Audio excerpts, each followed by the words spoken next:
Chapter 382. Ze held the storage bag and shook her head. My master's name is Nongzhu, not Xiaoyao. Is there anyone called Xiaoyao among your master's friends? Or, have you ever heard of a person called Xiaoyao from your master? Jade Flower Fairy asked. No. Ze thought for a while and said. When and where did your master accept you as a disciple? Jade Flower Fairy asked again. I don't know. Ze shook her head and said, I've been with my master for as long as I can remember. He didn't tell me when and where he accepted me. Where does your master live? Can you take me to have a look? I can't tell you that, nor can I take you there. Not everyone can go there. Ze refused. Hearing this, Jade Flower Fairy was disappointed and became silent. Yu Qianqiu didn't say a word. His eyes sneaked glances at this and then at that. There was a scene in his mind. The old handsome guy changed his name to Xiaoyao. Back then, when he was playing around outside, he picked up a beautiful woman and got her pregnant. After the beautiful woman gave birth to a child, she suddenly realized that the child and the man were gone. She searched for them for a long time but still couldn't find them. In fact, the old handsome man secretly took the child away. In order to avoid trouble, the old handsome man told the child that he was her master. When the child grew up, she also thought that he was her master. In fact, they were father and daughter. Interesting. Interesting. Only a handsome man like Nongzhu could get such a beautiful woman so easily. Only a beautiful woman like Qionghua could attract a handsome man like Nongzhu easily. It seemed that Nongzhu was too much of a playboy. She gave birth to a child for him, but he ran away. It was too wicked. Yu Qianqiu smiled. The more he thought about it, the more he felt that it was true. Is there a red crescent birthmark on the inside of your left arm? Jade Flower Fairy suddenly asked.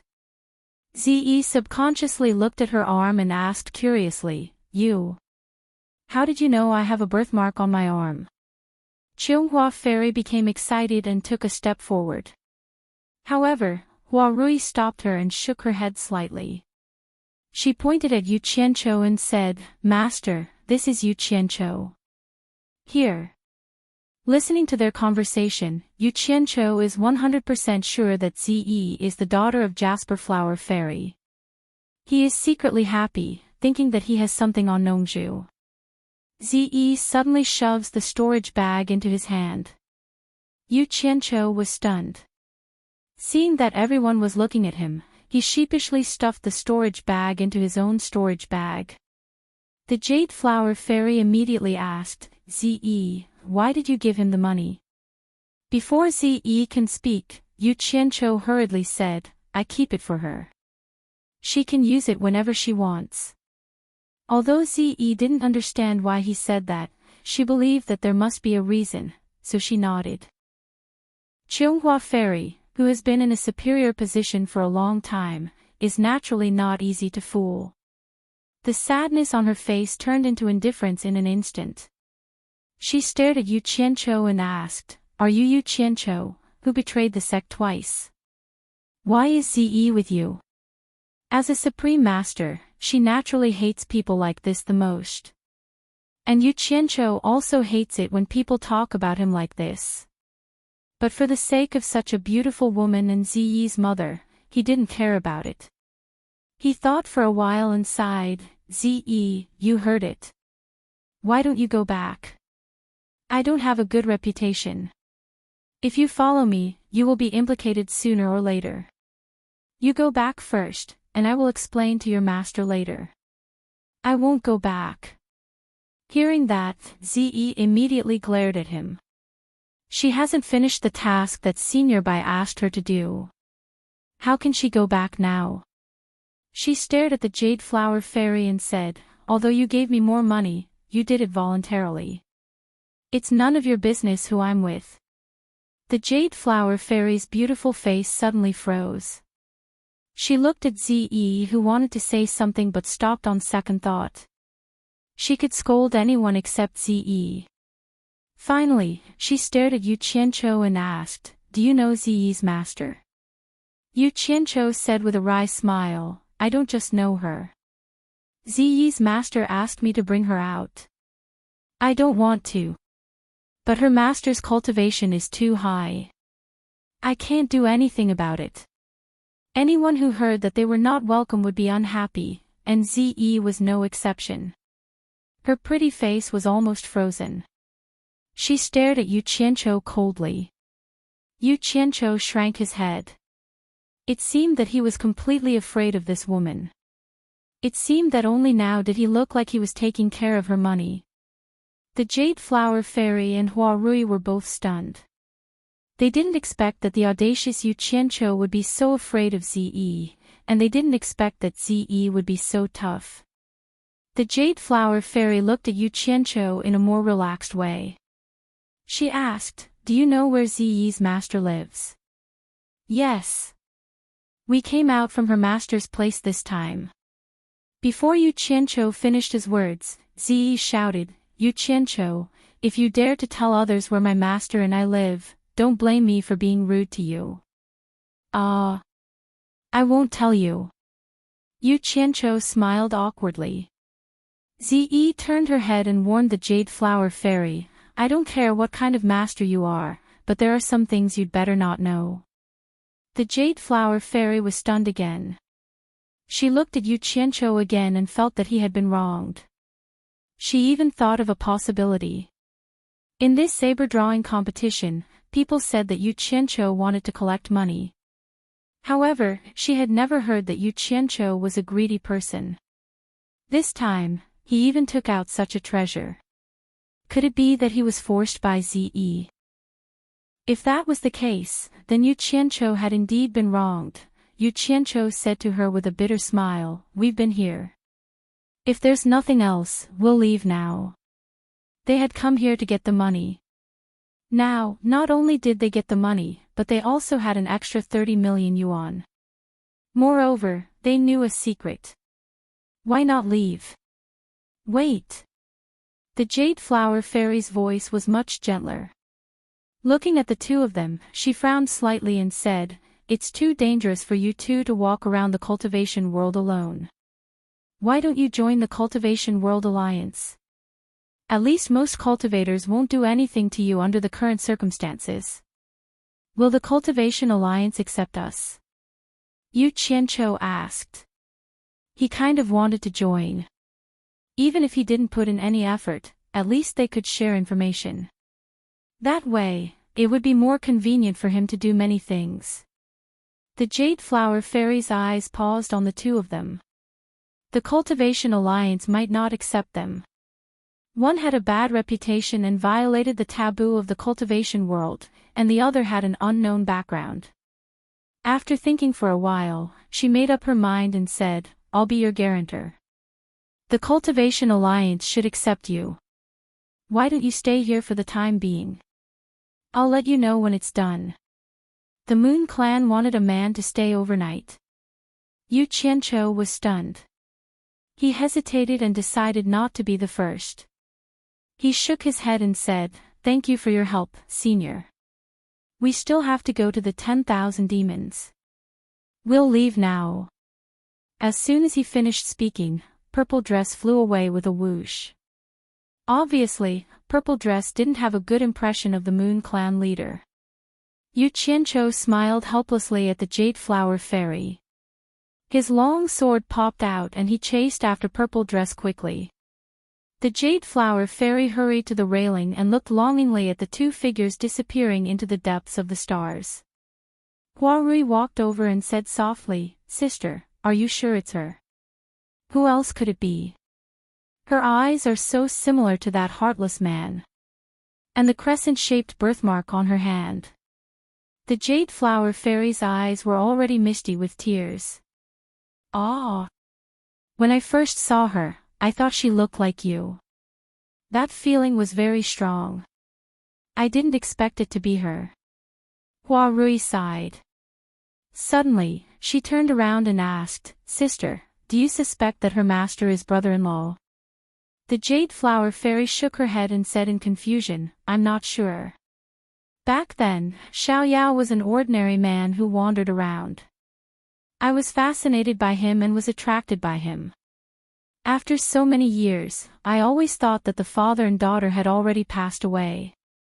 Now that I see Ze, I suddenly realize that the name Xiaoyao is not like the name of an ordinary person. How can an ordinary person be as free and unfettered as he is? Ha! Mr. Nongzhu. Didn't Xiaoyao always play with a purple-black bamboo flute in his hand? When I first saw brother-in-law, I knew he was not an ordinary man. But I couldn't tell that he was also a cultivator. I didn't expect. Hua Rui smiled bitterly and said, I didn't expect him to be a hidden master. Sister, you didn't see what happened. The 7 cultivators in the last phase of the nature's test were all scared when they heard his name. You can imagine how powerful brother-in-law's cultivation is. It's funny that we didn't see it at all after spending so much time with him. He hid it from me so well. The Jade Flower Fairy was about to cry. Sister, why did brother-in-law secretly take purple dress away?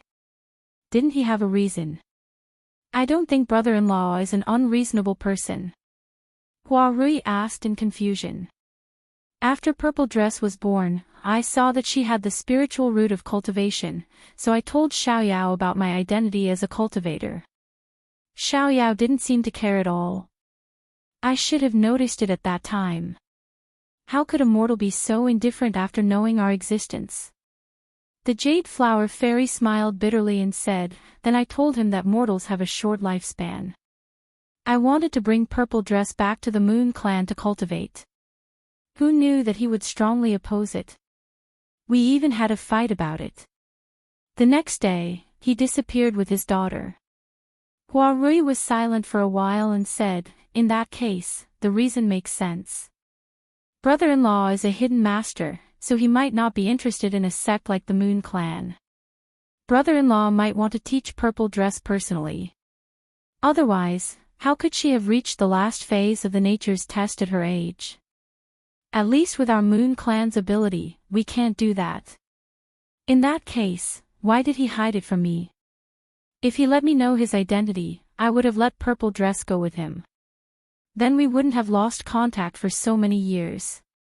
The Jade Flower Fairy smiled miserably and said, I think he's just like his name. He's used to being free and unfettered. After being with me for a long time, he thinks I'm annoying. What master? Could it be a master in the soul formation stage? It's not impossible. Otherwise, he wouldn't have been able to scare the 7 cultivators in the last phase of the nature's test. Hua Rui reminded, Sister, do you remember the mysterious master who appeared during the trial in the demon realm? The few masters and elders of the Fuxian Island were all injured. Didn't you say that the mysterious master could be a soul formation cultivator? If there really is a soul formation cultivator in this world, why can't brother-in-law be one? The mysterious Mr. Nongzhu. The Jade Flower Fairy smiled miserably and said, Xiaoyao is a soul formation cultivator. Is it really possible? Why did he hide it from me? Chapter 383. The night sky was bright, and the man and woman flying in the sky were the first to bear the sunlight. Yu Qianqiu looked at Ze from time to time, with a weird smile on his face. This girl's mother was really generous. She was much more generous than Nongzhu. Nongzhu. Xiaoyao. He, always walking among flowers without leaving his real name, tut tut. This old handsome man was really a master of picking flowers. He. If you dare to touch me again, I will bring Jasper Flower Fairy to your purple bamboo forest in the South Sea one day and see what will happen. Yu Qianqiu smiled even more happily when he thought about how he would be able to teach that shrewd Nongzhu a lesson. He actually faintly looked forward to this day. In the purple bamboo forest in the South Sea, Nongzhu of the Langxian courtyard was kneeling beside the tea table in the room. Suddenly, she felt her nose itch. She touched her nose and asked curiously, "Is someone plotting against me? Why do I feel like sneezing?" She shook her head and placed 2 cups made of purple bamboo. She lifted the teapot that was boiling on the stove and filled the 2 cups with fragrant tea. She put the teapot aside and pushed a cup of tea to Bai Changchun with 2 slender fingers. Nongzhu looked at Bai Changchun, who was sitting cross-legged, and said angrily, "Why did you come to me again?" Bai Changchun, who had always been serious, smiled lightly and said, "When I heard that the purple bamboos here are blooming, I missed the time when we first met. You treated me with this purple bamboo-scented tea. It still lingers on my tongue and I can't stop thinking about it. It's really a rare fragrant tea. After so many years, how can I not come when the purple bamboos are blooming again?" From the tone of their conversation, it could be heard that they had a close relationship. No one had ever seen Bai Changchun talk to someone in this tone. "Old Bai, now that you mention it, I remember that when you came here for the first time, the purple bamboos were blooming the next day. After the flowers withered, a large number of purple bamboos died. Some time ago, after Yu Qianqiu came, the purple bamboo forest blossomed again the next day. Are you too the nemesis of my purple bamboo forest? If not, it's too much of a coincidence." Nongzhu said doubtfully. "Dead again?" Bai Changchun was startled as he held the teacup in his hand. Nongzhu shook her head painfully and said, "Once a bamboo blooms, it's a sign of withering. Hundreds of purple bamboos. It's gone again. 100 or so bamboos, to the purple bamboo forest, is just a drop in the bucket." Bai Changchun said indifferently, and began to slowly taste the fragrant tea. Nongzhu was so angry that she raised her eyebrows and glared at him. She shouted, "I won't let you drink this tea." Bai Changchun stretched out his hand and snatched the teacup from the other party's hand. Not minding it, he said indifferently, "I advise you not to disturb me while I'm drinking tea. Otherwise, I guarantee that you won't see a single bamboo in this southern sea purple bamboo forest ever again." This was a blatant threat. Rongzhu stood up abruptly and scolded, "Bai Changchun, you're using the fact that your cultivation is higher than mine to threaten me." Bai Changchun suddenly sighed and said, "When I first met you, I drank purple bamboo flower tea once. This is the second time. The day the East Holy Land opens is not far away. I wonder if I will have a third chance in this lifetime." Nongzhu was startled. She looked at the teacup in her hand and said with a twitching expression, "You're using the soft approach when the hard approach doesn't work." Although she saw through his intention, she still sat down and put the teacup in front of Bai Changchun. She asked, "Do you really think that Yu Qianqiu, can solve the current situation? You'll know after you try." Bai Changchun picked up the teacup and drank. "Try? This is such a big thing, and you're just randomly sending a disciple to try." Nongzhu immediately jumped up and pointed at him, scolding, "Bai Changchun, it turns out that what you said about stargazing at night is fake. If you want to try, let your apprentice have a try. Why do you have to involve my daughter? What are you planning?"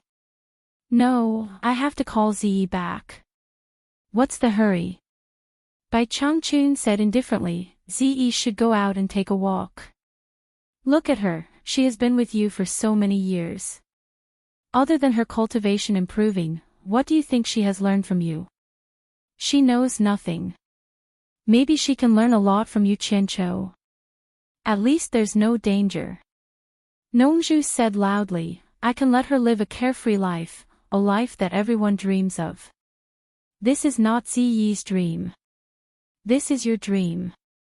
What's the difference between a pig and a life without joy, anger, sorrow, and joy?" Bai Changchun looked at Nongzhu and sneered, "Don't use your selfishness as an excuse to protect your daughter. You just don't want your daughter to leave you. An eagle will spread its wings one day. If you follow an eagle, you will starve to death sooner or later. A cultivator at the final stage of the nature's test doesn't know what the world is like. You're really a good father. I'm selfish. Nongju's face changed. After a moment of silence, she shook her head and said, "No, it's too dangerous to follow Yu Qianqiu. You don't know your disciple's character. He is born to cause trouble. He is called the scum of the cultivation world. I don't expect Ze to learn anything from him. Ze is not a little girl anymore. It's too late for you to teach her something now. Let her follow Yu Qianqiu. Maybe the way of educating the scum of the cultivation world is more appropriate than that of a father like you." Bai Changchun took a sip of tea, stared at Nongju and shook his head. "Don't worry. Let Ze face it bravely. You often travel in the secular world. You should know that more hardships are not entirely a bad thing. At least I believe that Yu Qianqiu will have a way to protect your daughter when she is really in danger." "Old man Bai, be honest. Am I really as bad as you said?" Nongju asked with a pale face. "You're too good. You hurt Ze." Bai Changchun suddenly sighed. "When I left the Bai family, I was worried about what would happen to my family without my protection. Later, although there were many hardships, I didn't intervene. As a result, they got to where they are now step by step, better than I imagined. Nongju, do you really want to take care of Ze for the rest of her life?" Nongju didn't say anything. He turned around and walked out slowly, feeling lonely. Bai Changchun watched his figure disappear into the depths of the bamboo forest. He picked up his tea and continued to drink as if nothing had happened. On the beach, a melodious flute sounded. Nongju held the flute horizontally to his mouth. Facing the sea breeze, his 10 slender fingers moved up and down. The music he played was as lonely as his mood, with a touch of sadness. The waves gently surged in front of his feet. Before long, a flock of seagulls fluttered their wings and landed around him, as if they were also listening. At this moment, a dozen water columns suddenly sprayed out of the sea. Then, a dozen huge fish tails swung out of the sea, making waves and disappeared. Hua, hua. A dozen humpback whales jumped out of the sea, turned around and smashed into the sea. The waves danced, and a dozen of their backs came out of the sea. They swam toward Nongju together, as if they had heard the call of Nongju's flute. Nongju kept playing the flute and walked slowly to the sea. He stepped on the waves as if he was taking a leisurely stroll. After walking dozens of meters on the sea, the leading whale in front of him left the group, swam directly into the water, and gently lifted Nongju up. Nongju stood on the back of a whale while playing the sad song. Accompanied by a group of whales, he kept walking toward the deep sea. The sound of the flute penetrated the sea and spread around. 3 old men were flying fast in the sky. The leading one was the white-robed old man on the snow mountain. The other 2 must have high cultivation to be able to keep up with his flying speed. After a while, the island where the South Sea purple bamboo forest was located was in the sight of the 3. When they were approaching and about to land, they suddenly heard the melodious flute coming from the distant sea. They looked at each other, and the white-robed old man said, "It's Nongju's flute. Nongju is not on the island. Let's go." The 3 quickly flew over the purple bamboo forest. Bai Changchun, who was in the house below, paused for a moment with a teacup in his hand. The sky was blue and the sea was wide. Riding a whale in the sea, Nongju seemed to have figured something out.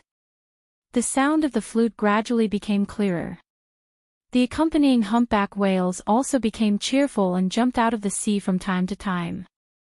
Suddenly, 3 sharp whistles came from the sky, followed by 3 huge chi forces falling from the sky. More than a dozen whales became a little restless. Nongju stopped playing the flute and saw the 3 elders slowly descending from the sky. They floated about 3 or 4 meters above the sea surface and surrounded him in the middle. "Nongju, you're really living a leisurely life." The white-robed old man snorted. Nongju held the flute in her hand and gently tapped it in her palm. she said in surprise, Bing Qingzi. She then looked at the gray-robed old man on the left and the black-robed old man on the right. She frowned and said, Hu Changshu, Yin Bai Kong, the three of you are experts at the late transforming realm. Are you looking for me? The white-robed Bing Qingzi shouted, Nongzhu, don't play dumb. You once said that you wouldn't interfere in the affairs of the cultivation world. Why did you break your promise? Nongzhu frowned and gently waved the flute in her hand. The whales all sank to the bottom of the sea. He stepped on the waves and sneered, When did I break my promise to interfere in the affairs of the cultivation world? Bing Qingzi, don't think that you can talk nonsense just because your cultivation is high. Do you think I'm afraid of you? He looked at the other two and said, Are the two of you here to cause trouble for me? The black-robed Yin Bai Kong laughed and said, Brother Nongzhu, don't misunderstand. Brother Changshu and I were invited here to testify. Testify? What kind of testimony?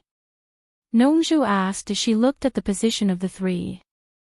They were obviously afraid that she would run away, so they surrounded her. Your disciple Ze was sent to the cultivation world of China by you.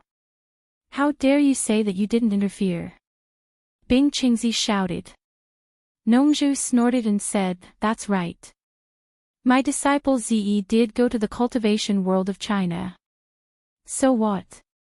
Does the cultivation world of China belong to your family, and others can't go there? Don't be anxious. Yin Bai Kong pressed his hands against the two of them and said to Nongzhu with a smile, Brother Nongzhu, it's like this. Your disciple Ze is now together with someone called Yu Qianchou. A few days ago, one of Bing Qingzi's disciples died in the hands of Yu Qianchou. Bing Qingzi's other disciples did not take revenge because of your disciple Ze. We only want to know whether your disciple Ze has already been involved in the affairs of the cultivation world of China. Regardless of whether she has or not, we should take the opportunity to clarify things now. Brother Nongzhu, we advise you to bring Ze back to the South Ocean to prevent any misunderstandings. As for the past, we can let bygones be bygones for your sake. What do you think? Nongzhu was slightly stunned. That fellow, Yu Qianchou, has already taken action. Could it be that you're ignoring my words? It seems that Bing Qingzi's disciples are all at the end of the tribulation transcendence. How could they be killed by him? This fellow is really a genius. Nongzhu looked at the three of them and pondered over this matter. Suddenly, she realized that Bai Changchun had appeared above their heads and was staring coldly down with his hands behind his back. Why did you guys come today? Why did you guys come today? What a coincidence. Nongzhu touched her forehead with her hand and shook her head with a bitter smile. It's fine if it's me, but these three experts at the end of the soul transformation realm didn't even notice that there's someone above them. The title of the world's #1 expert is really not just for show. Hu Changshu, who had been silent all this while, had an arrogant look on his face as he said aggressively, What? Do the three of us have to pick an auspicious day to look for you? How would I dare? Nongzhu waved her hand with a sarcastic expression. Pointing upwards, she shook her head and said, Good luck to you guys. The three of them weren't afraid of him playing any tricks, so they raised their heads and looked up. But with just this glance, their expressions changed greatly, and they were almost scared out of their wits. Dressed in a light green robe, with a thin face and an icy gaze, he was staring at them indifferently, as if he was looking at a few ants. If it wasn't Bai Changchun, that killing god, who else could it be? The three of them immediately teleported dozens of meters away and stood in a row. The arrogance on Hu Changshu's face disappeared instantly. He pointed at Bai Changchun and asked, Bai Changchun, what do you mean by standing above us? The remaining meaning of his words was self-evident. Do you want to sneak attack us? Bai Changchun was indeed very conceited. He didn't even look at them. With his hands behind his back, he looked into the distant sky and said calmly, What do you want? The meaning of these words was clearly telling them, whatever meaning you want, I'll give it to you. Hu Changshou smacked his lips and didn't dare to say anything. Bing Qingzi said in a low voice, "Bai Changchun, this is a private matter between us and Nongzhu. You don't need to intervene." "Did I say that I want to intervene?" Bai Changchun said indifferently. He withdrew his gaze from the sky and looked at Bing Qingzi. He asked again, "Do you really want me to intervene?" Bing Qingzi's face stiffened. He didn't know what to say after hearing Chu Yang's words. The key was that this guy was too strong. The three of them weren't his match at all. If they said anything that made him unhappy, he would definitely take action immediately. Once he took action, he had never seen anyone survive under his hands. Talking to such a person was very stressful. It's a misunderstanding. It's all a misunderstanding. Let's not talk too much. Yin Baikong tried to persuade them. Finally, he smiled at Bai Changchun and said, "Old Bai, we have something to discuss with Nongzhu. Don't think too much. We don't mean anything else." "How do you know that I'm thinking too much?" Bai Changchun's gaze fell on him again. Yin Baikong's smiling face immediately squeezed together. He nodded repeatedly and said, "It's good that you're not thinking too much." Chapter 384. The conversation in front of her made Nongzhu slightly sigh in her heart. Just now, the three of them were using both carrot and stick to force her. But when they met Bai Changchun, even if Bai Changchun was aggressive, the three of them had to suppress their anger. This was the prestige of the world's #1 master. The three were experts at the late spirit severing stage, rare top cultivators in the world. They had never been bullied like this before. If it was in the past, they wouldn't have to be so humble. But since the battle in the East Sea, where 16 unconvinced spirit-severing experts were killed by Bai Changchun, no one in the world dared to go against Bai Changchun's edge.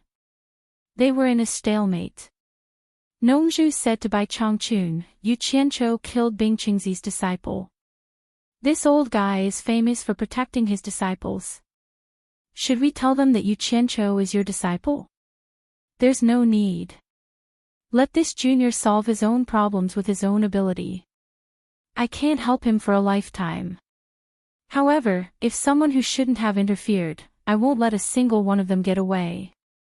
Bai Changchun expressed his stance through voice transmission. Nongzhu stared at Bai Changchun for a while. Her eyes flickered. No one knew what she was thinking. After a long time, he broke the stalemate and said, "Bing Qingzi, my disciple Zi is going to the cultivation world of Huaxia to gain experience. She has no right to interfere in your affairs. If she is really involved in your affairs coincidentally, then let me do it with my own ability. As long as you old guys don't interfere, I will also make my stance clear. I, Nongzhu, will not interfere with the junior's business." Bing Qingzi and the other two were startled. They didn't expect Nongzhu to say such words even with Bai Changchun's support. Wasn't this what they wanted to achieve? Yin Baikong immediately nodded and said, "Brother Nongzhu is right. This is the junior's business. Us old guys can't interfere. Let the juniors fight with their own abilities."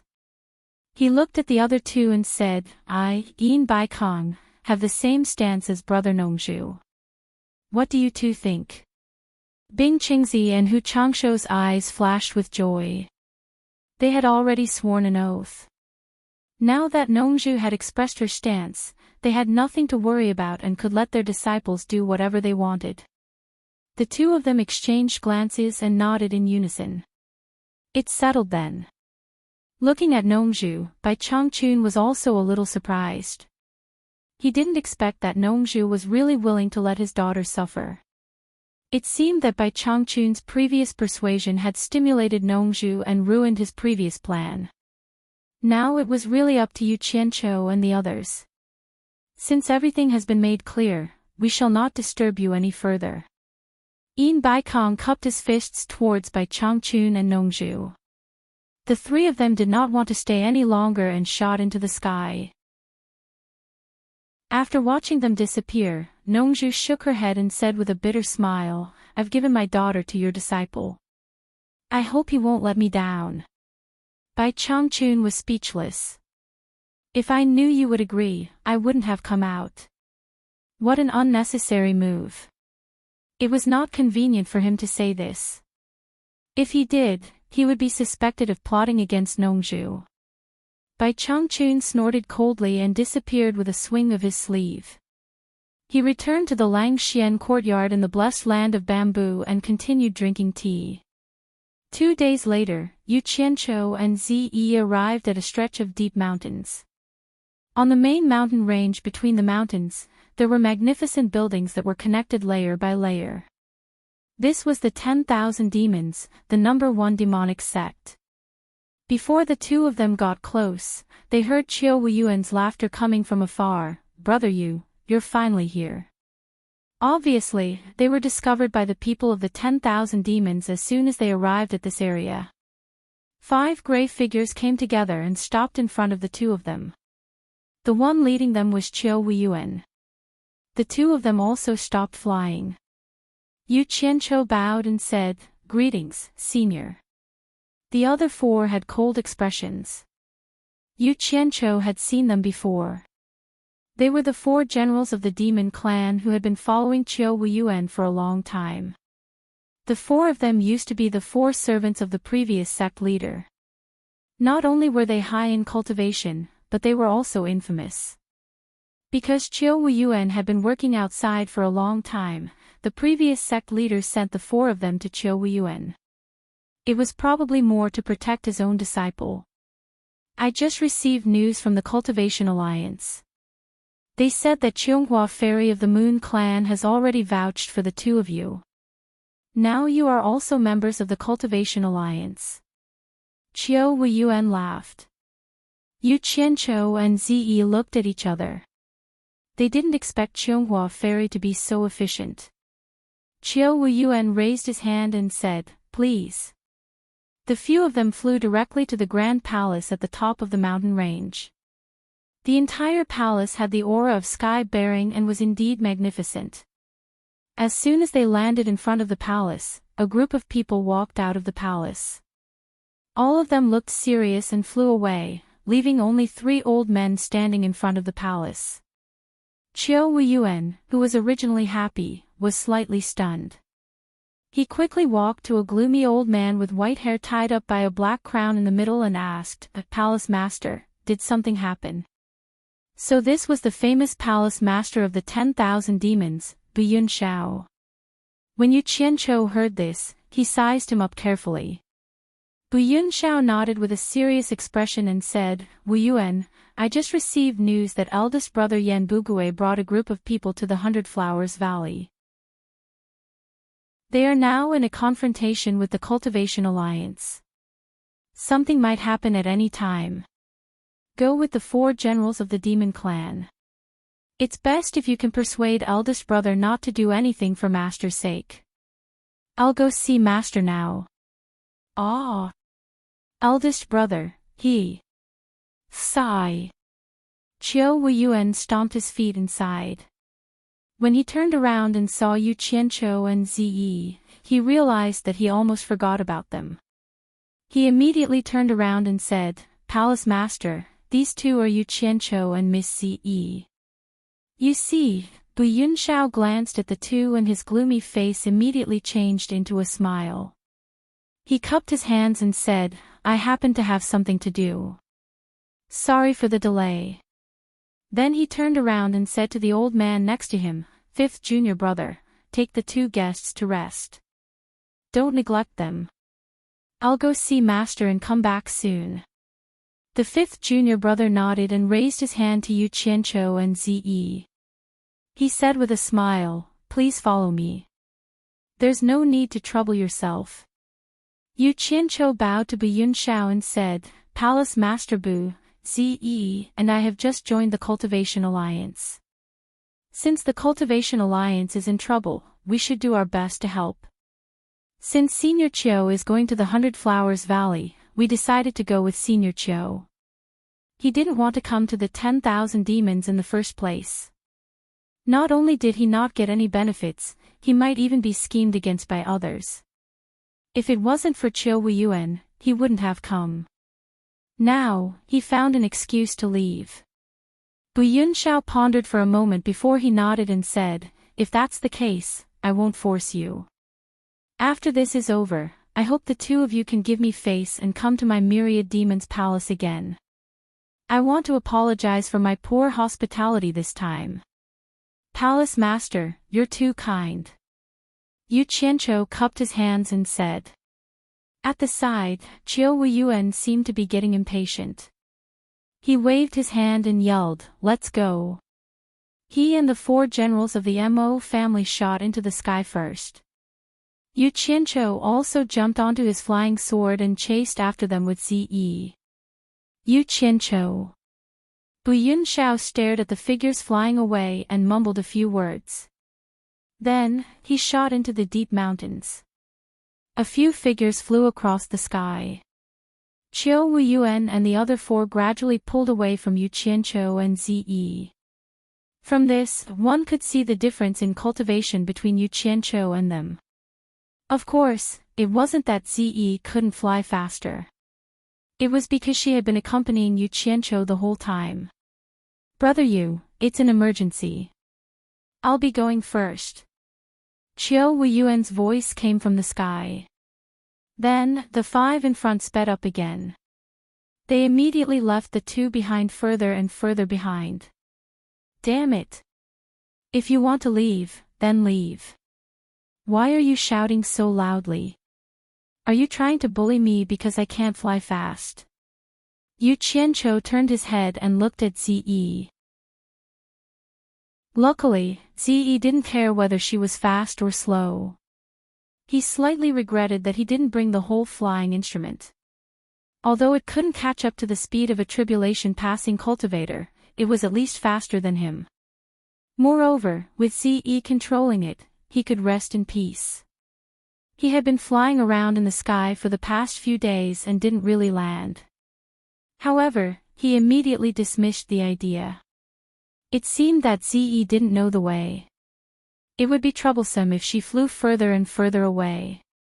Ever since Ze followed him, she would ask questions at the beginning. Now, no matter where they went, she would look around with her eyes wide open. It was as if she wanted to memorize the terrain of every place she passed. What a stupid idea. Yu Qianzhou found it funny and didn't say anything. The 2 of them flew at a moderate speed. Finally, they arrived at the 100 Flowers Valley before sunset. Yu Qianzhou took out the 100 Flowers Valley entry jade archive and brought Ze in. Then, he made an entry jade archive for Ze at the city gate. Ze held it in her hand like it was a treasure and looked at it. Then, she said to Yu Qianzhou, "Thank you." Yu Qianzhou was slightly stunned.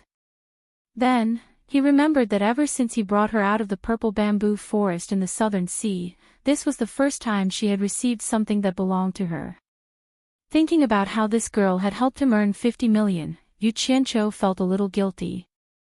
He decided that tonight, he wouldn't care about anything else. He would be extravagant just for this girl. He couldn't let the horse run away without feeding it grass, could he? As soon as they arrived at the 100 Flowers Valley, many people immediately recognized Yu Qianzhou. Yu Qianzhou didn't care. He brought Ze straight to the best restaurant in the area, the 100 Flowers House. After entering, he knocked on the counter and said, "Give me the best private room with a view to the night view of the 100 Flowers Valley. Give me the best dishes and wine." The innkeeper was obviously a newcomer. He didn't know who Yu Qianzhou was. After looking at the ordinary clothes Yu Qianzhou was wearing, he smiled and said, "The best private room we have here, plus the best dishes and wine, will cost at least 1,000 high-grade spirit stones. Are you sure you want it?" 1,000 high-grade spirit stones. Ziyi's eyes widened. She quickly tugged at Yu Qianzhou and said, "That much? Let's find a cheaper room." Yu Qianqiu wasn't afraid of people being mean to him. He could be even meaner than them. However, he couldn't stand people being nice to him. After hearing Ziyi's words, Yu Qianqiu immediately turned around and slammed his palm on the counter.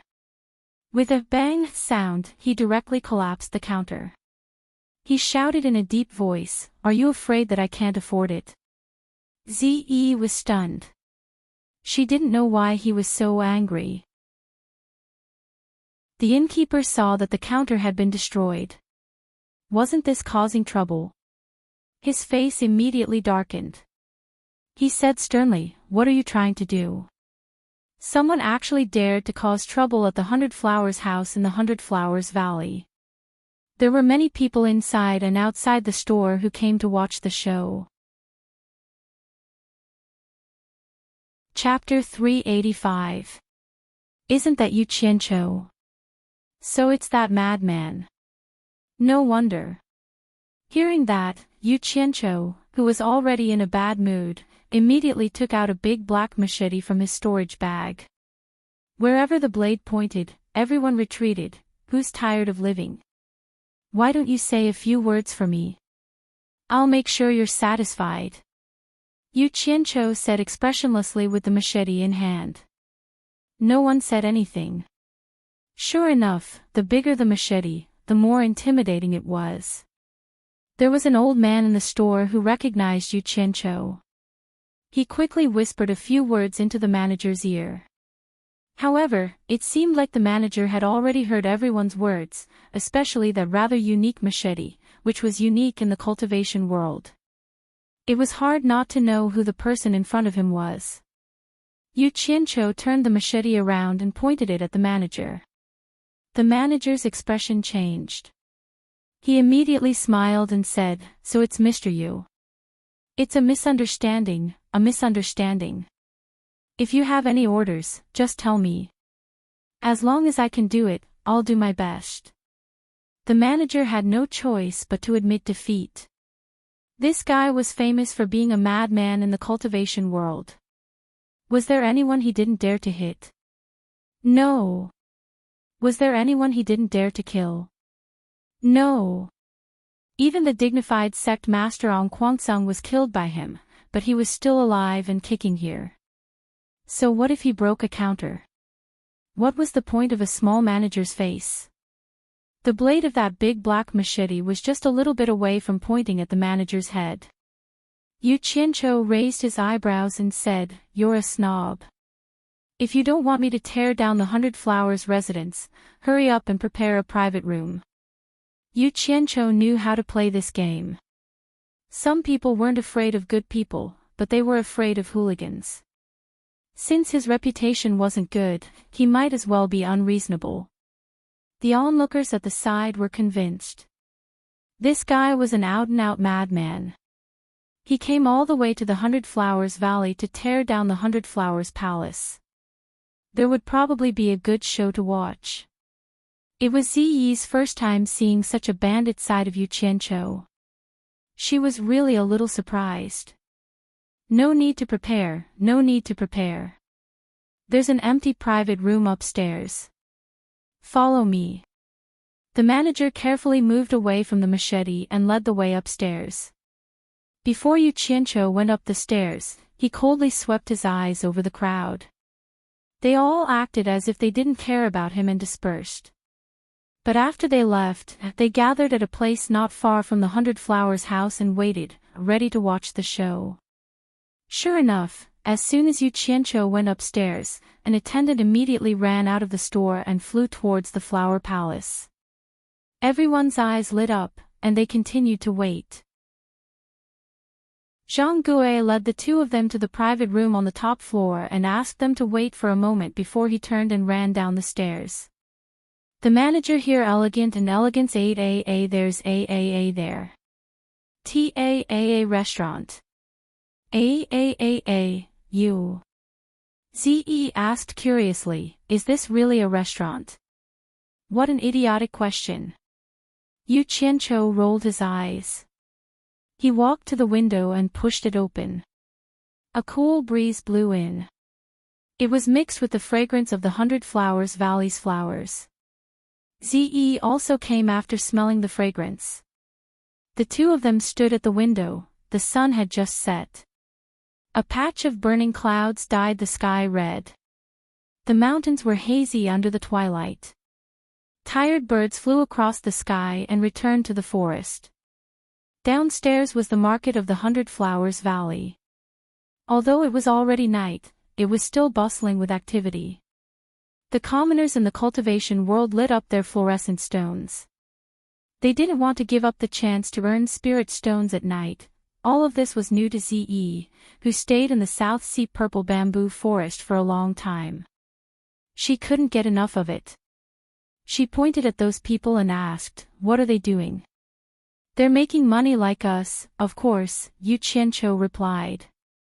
"Can we make money like that?" Ze asked doubtfully. Then she nodded and said, "Then let's not leave here. We'll make money here first. It's a waste of time to run around all day. We don't know when we'll be able to complete Senior Bai's trust." Yu Qianqiu turned to look at her. It was the first time he found this one-track-minded girl so cute. He smiled and said, "They want to live a peaceful life. So they're making a small amount of money. But we're making a lot of money. If you follow me, you won't have to make these small amounts of money." Baihua Fairy and her daughter Yan Zixia of Baihua Palace were worried about Yan Bugui and his men. Although they were stopped by the people from the Cultivation Alliance, and Qiu Wuyuan and the others who came in time to persuade them to leave, Yan Bugui kept saying that he would come every day until the mother and daughter agreed to meet him. The mother and daughter were really tired. But before the first wave subsided, another wave arose. A disciple of Baihua Palace quickly came and reported, "Palace Master, someone from Baihua Palace reported that Yu Qianqiu just caused trouble at Baihua Palace. He even broke the counter. How should we deal with him?" Yu Qianqiu. Baihua Fairy was a little surprised and asked, "The one who held the blade drawing ceremony, Yu Qianqiu?" The disciple bowed and said, "It should be him. Someone reported that he even took out that blade to scare everyone. He's very shameless, so it can't be anyone else but him." The mother and daughter exchanged glances. Just a few days ago, they received a message from Ma Jiugu, saying that if they ever run into any trouble in the future, they can look for Yu Qianqiu. Yu Qianqiu wouldn't shirk their responsibility and would have a way to solve it for them. The mother and daughter were still confused by this. Although Yu Qianqiu was quite famous in the cultivation world, what problem could he possibly help them solve? But Ma Jiugu wasn't one to speak carelessly. Now, before they even looked for him to solve their problem, he's already causing trouble. "I'll go take a look," Yan Zixia said. As she was about to leave, her mother called out, "Zixia, it's best if you don't go out. If you run into your father, you'll be in trouble again." Baihua Fairy waved her hand at the disciple and said, "Leave. Don't look into Yu Qianqiu's matter, all of his expenses at Baihua Palace will be free." The disciple was a bit surprised, but still followed her words and left. Yan Zixia's eyes flickered as she looked outside the palace, not knowing what she was thinking. After enjoying the scenery for a while, Yu Qianqiu still didn't see any food being served. Just as he was feeling strange, he suddenly noticed that many people downstairs were looking at them as if they were watching a show. Yu Qianqiu's expression suddenly changed. This shopkeeper was clearly stalling for time. He might have gone to Baihua Palace to look for reinforcements. He slammed his palm on the windowsill and said in a low voice, "Do you really think I don't dare to burn down Baihua Palace?" Ze, who was admiring the scenery outside, was surprised, not knowing why he suddenly got angry. At this time, the shopkeeper's voice came from outside, "Mister, don't worry, the food is here." As soon as the shopkeeper came in, a few waiters came in with trays of food and wine, quickly arranging them on the table. Yu Qianqiu stared at him and asked, "Why are you so late? Do you want to do something?" "Mister, you misunderstand." The shopkeeper bowed with a smile, we just received an order from the palace lord. The palace lord said to treat you well, and all the expenses of Baihua Palace will be waived. You see, since the palace lord has already given the order, we naturally don't dare to delay, so the preparation time is a bit long. For this shopkeeper to be sent to be the shopkeeper of Baihua Palace, he wasn't completely useless, he was quite good with words. When Yu Qianqiu heard about the palace lord of Baihua Palace, he immediately remembered Ma Zhigu's request. It would be a bit too much if he continued to make trouble. Seeing that the food and wine were already served, he waved his hand. All of you can leave. Thank the palace lord for her kindness, I will thank her in person if there's a chance. Okay, enjoy. The shopkeeper nodded and bowed, then led the waiters away. Yu Qianqiu walked around the table full of food and wine, and found that the dishes were exquisite. As expected, he waved his hand at Ziyi, who was looking at him. Eat. He took the lead to sit down, and opened his mouth to eat. It would be a waste not to eat something that didn't cost money. Shopkeeper just said that it's free, does it cost money? Ziyi sat down and asked. With food in his mouth, Yu Qianqiu nodded repeatedly. It's free, eat as much as you want, otherwise, it will be a waste. Hearing that it really didn't cost money, Ziyi's eyes lit up, and she immediately didn't stand on ceremony. This was what she learned from Yu Qianqiu. Don't be polite when you shouldn't be, otherwise, you would be letting yourself down. After eating and drinking to his heart's content, Yu Qianqiu burped, and when he saw Ziyi stop, he was stunned. Only now did he remember something. It seemed that every time he ate, as long as he was still eating, this girl would also not stop, but as soon as he stopped, she would immediately stop eating. It seemed like this girl's appetite wasn't small. She could even keep up with his trip. Yu Qianqiu was happy. He originally wanted to be extravagant for this girl, but he didn't expect that the food and wine would be free, then he would make up for it in other ways. He stood up and smiled. Let's go, I'll bring you out for a walk. Ziyi nodded repeatedly, and stood up as well. She loved to walk around, but it was a pity that during this period of time, she had been flying non-stop in the sky. When the two of them went downstairs, they realized that the broken counter had been replaced with a new one. It was indeed fast. Yu Qianqiu walked over and knocked on the counter, and said, Shopkeeper, reserve 2 good rooms for me, I might have to stay here for a period of time. All right. The shopkeeper hurriedly agreed. This guy couldn't be provoked, even the higher-ups didn't pursue the matter, what else could he say? After the two of them walked out of the 100-flower pavilion, the shopkeepers of the 4 noble clans, who had been waiting outside for a long time, immediately came over to greet them. Yu Qianqiu had a pleasant expression as he politely persuaded the 4 of them to return and continued strolling around with Ziyi. The people who were originally prepared to watch the show immediately dispersed in disappointment. They didn't expect that the 100 Flowers Palace actually didn't cause trouble for Yu Qianqiu, and looking at how the shopkeepers of the 4 major families treated Yu Qianqiu, it seemed like the rumor that the 4 major families and Yu Qianqiu were on the same side was indeed true. The prosperity of the shop market was quite tempting to Ziyi. Seeing every novel thing, she couldn't help but stop to take a look and touch it. She was a little reluctant to let go. Yu Qianqiu was prepared to spend money tonight, so he directly said to the shopkeeper, I'll buy it. How much? 10 mid-grade spirit stones. The shopkeeper replied. Isn't the price a little high? Yu Qianqiu frowned. Mr. Yu, look at what you're saying, I'd fool anyone but you. The shopkeeper thought to himself, you even dared to smash the 100 Flowers house, how would my small stall dare to provoke you?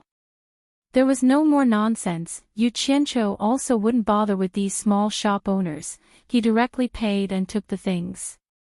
So on and so forth, almost every stall had similar conversations. Ziyi stopped halfway and asked suspiciously, why does everyone here seem to know you? Yu Qianqiu's mouth twitched. He refused to answer this question. He directed Ziyi's thoughts back to shopping. He followed behind her, holding a storage bag in his hand.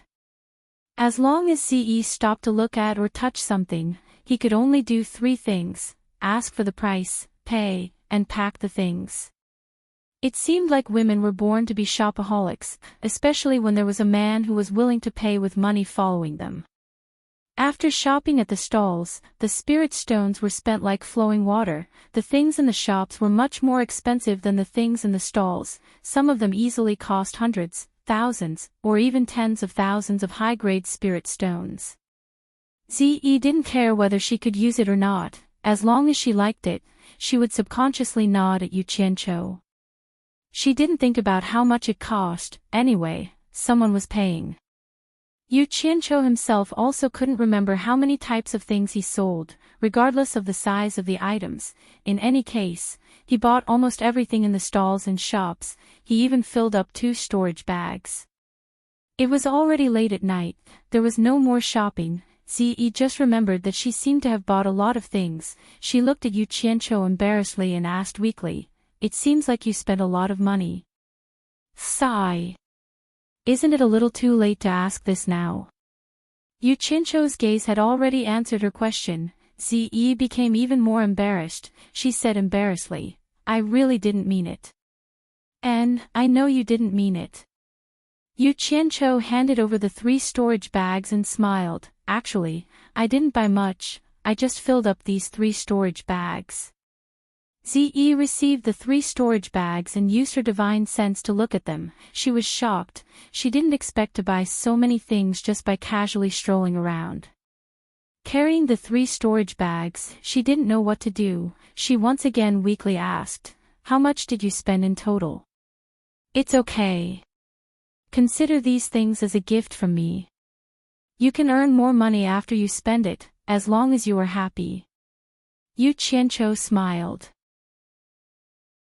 Seeing that Yu Qianqiu didn't have any intention of blaming her, Ze hugged the storage bags and nodded vigorously. I will definitely help you earn money." She happily put away the 3 storage bags. Today could be said to be a happy day. These words made Yu Qianqiu happy. He liked to hear this the most. He felt that the money spent today was worth it. Just as he was about to bring Ze back to 100 Flowers House to rest, he suddenly saw an old acquaintance from supporting Immortal Island, Xionghui, walking towards him. This fellow used to eat and drink with him in the past, so Xionghui couldn't help but nod and smile. "Long time no see, how have you been?" Ze looked at him curiously. He really had a lot of acquaintances. Xionghui had hung out with him for a few days. They could be considered old friends. He wasn't like the others. He cupped his fists and said happily, "No matter how good I am, I can't compare to you. I heard that you came to 100 Flowers House and caused a ruckus the moment you arrived. You didn't come here just to ask about this, did you?" Yu Qianqiu asked. Xionghui shook his head and said with a serious expression, "Just now, the Cultivation Alliance received a challenge Jade Archive sent by Yan Bugue. All the sects in the Cultivation Alliance have received the notice.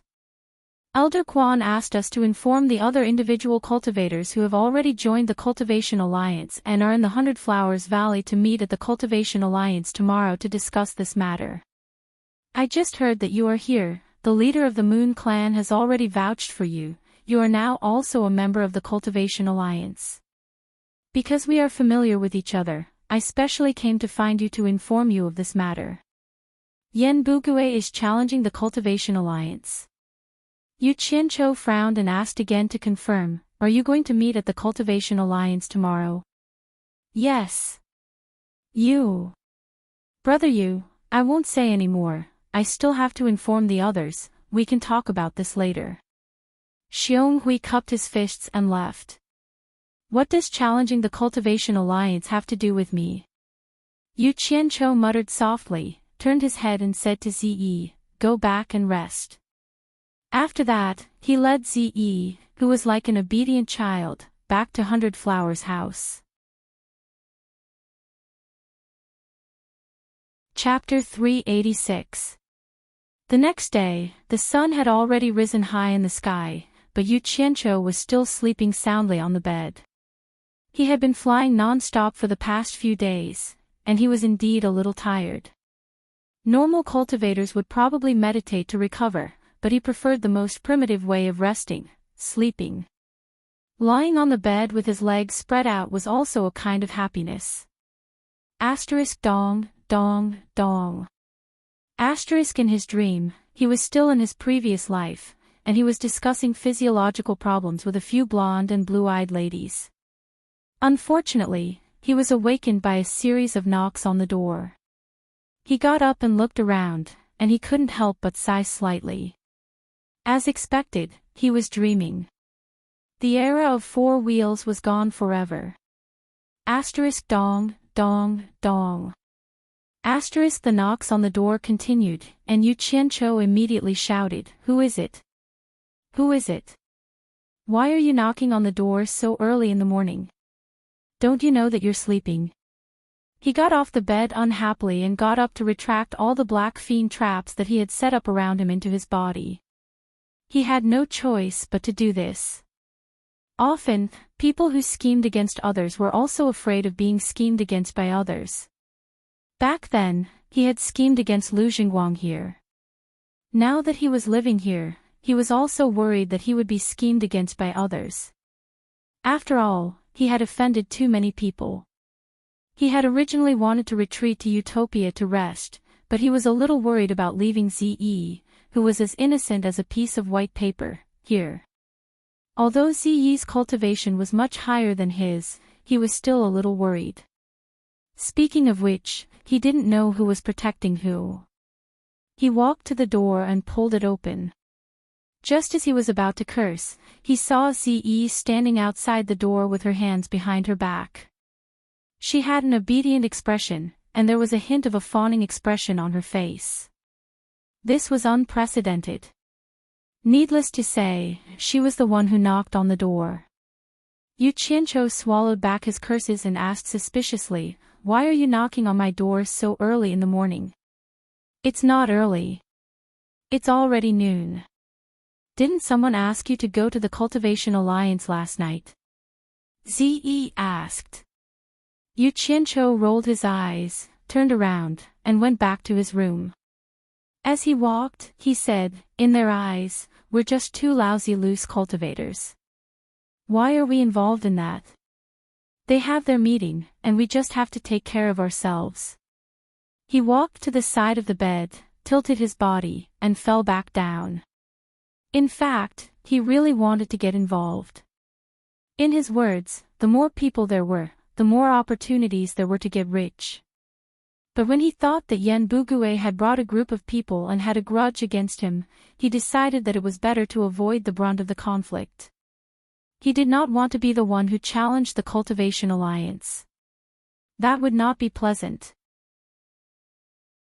Ze entered the room and said, "But there are people from the 4 great clans waiting for you downstairs.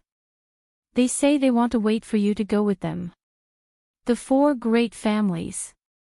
"Huh?" Yu Qianqiu crawled up and asked, "How did you know? You went down alone."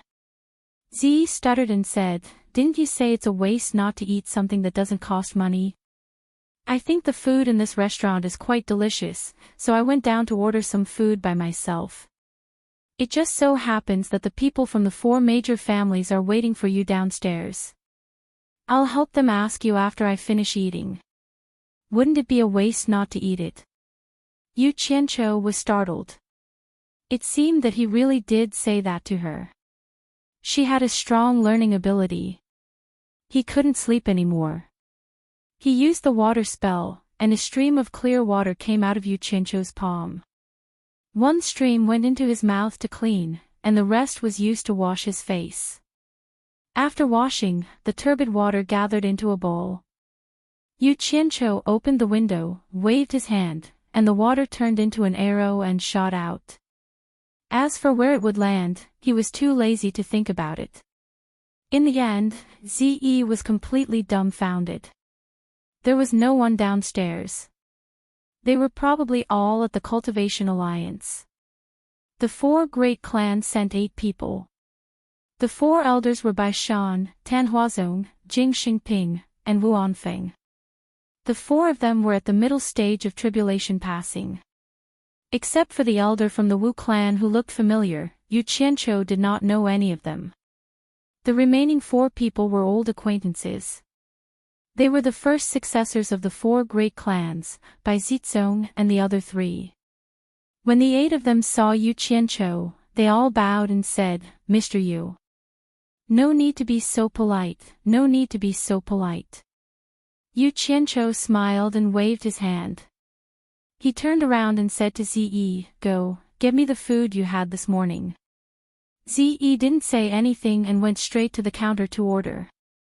The shopkeeper smiled and nodded, but his smile seemed a little unnatural. "Brother Bai, you guys are here too." As soon as Yu Qianqiu said this, Bai Zizong and the other 3 quickly said, "We don't dare." Now that the seniority between them was different from before, the 4 of them didn't dare to call him brother anymore. Moreover, there were 4 elders beside him. It wasn't the right time to talk about this in front of everyone. Yu Qianqiu looked at the 4 of them and asked, "What do you want from me?" The 4 elders looked at each other and nodded. Bai Shan, the elder of the Bai clan, stood up and replied, "After the 4 great clans received the Cultivation Alliance's notice, they sent us here overnight. We learned that Sir is in the 100 Flowers Valley and has joined the Cultivation Alliance. Before we left, the elders of the 4 great clans told us that if Sir needs any help, we should do our best to cooperate." Yu Qianqiu smiled non-committally. The waiter of the 100 Flowers house had already served the food. He asked casually, "Do you want to eat together?" Seeing that they shook their heads, he didn't hold back and buried his head in the food. He didn't say anything, and no one knew what he was thinking. The 8 of them were a little speechless. They heard about him smashing the 100 Flowers house as soon as they arrived, and they still ate and lived here. They didn't hear about the people of the 100 Flowers palace doing anything to him. After eating, Yu Qianqiu patted his stomach, looking very comfortable. Bai Zizong had stayed with him before and knew that he liked to take advantage of others. He immediately went to pay for him, but the shopkeeper didn't accept it. He said that Yu Qianqiu's expenses in the 100 Flowers house were all free, which surprised the 8 of them. Smashing the place and living for free. Was there such a good thing in the world? I heard that the Cultivation Alliance is discussing something. Aren't you 4 great clans going? Yu Qianqiu asked leisurely. "Sir, didn't you join the Cultivation Alliance? Didn't you receive the notice?" Bai Shan asked curiously. It wasn't hard to guess what he meant. "We came here to make our stand and wait for you to go together." Of course, Yu Qianqiu also heard it. He paused and said, "Someone did inform me, but I was busy with something important just now, so I was delayed." "Then, sir, are you done with what you have on hand?" "If you're free, let's go together," Bai Shan said politely. Yu Qianqiu wanted to say that he wasn't done, but he happened to meet Ziyi's strange gaze. He couldn't help but feel guilty. Thinking about it, he felt that it wasn't good. If he kept hiding here, he had to go out and get some information. How could he get rich hiding in his room? Moreover, a whole morning had passed. The Cultivation Alliance's discussion was probably almost done. It was the right time to show his face and ask for information. "All right, then let's go together." Yu Qianqiu laughed. There were exactly 10 people in the group.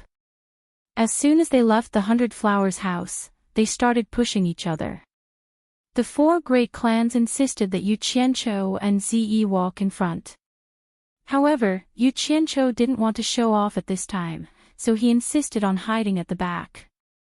In the end, the 4 great clans couldn't persuade him, so they let him and Ziyi follow behind. It didn't take long for the group to reach the entrance of the Cultivation Alliance. At this time, there were already a lot of people around.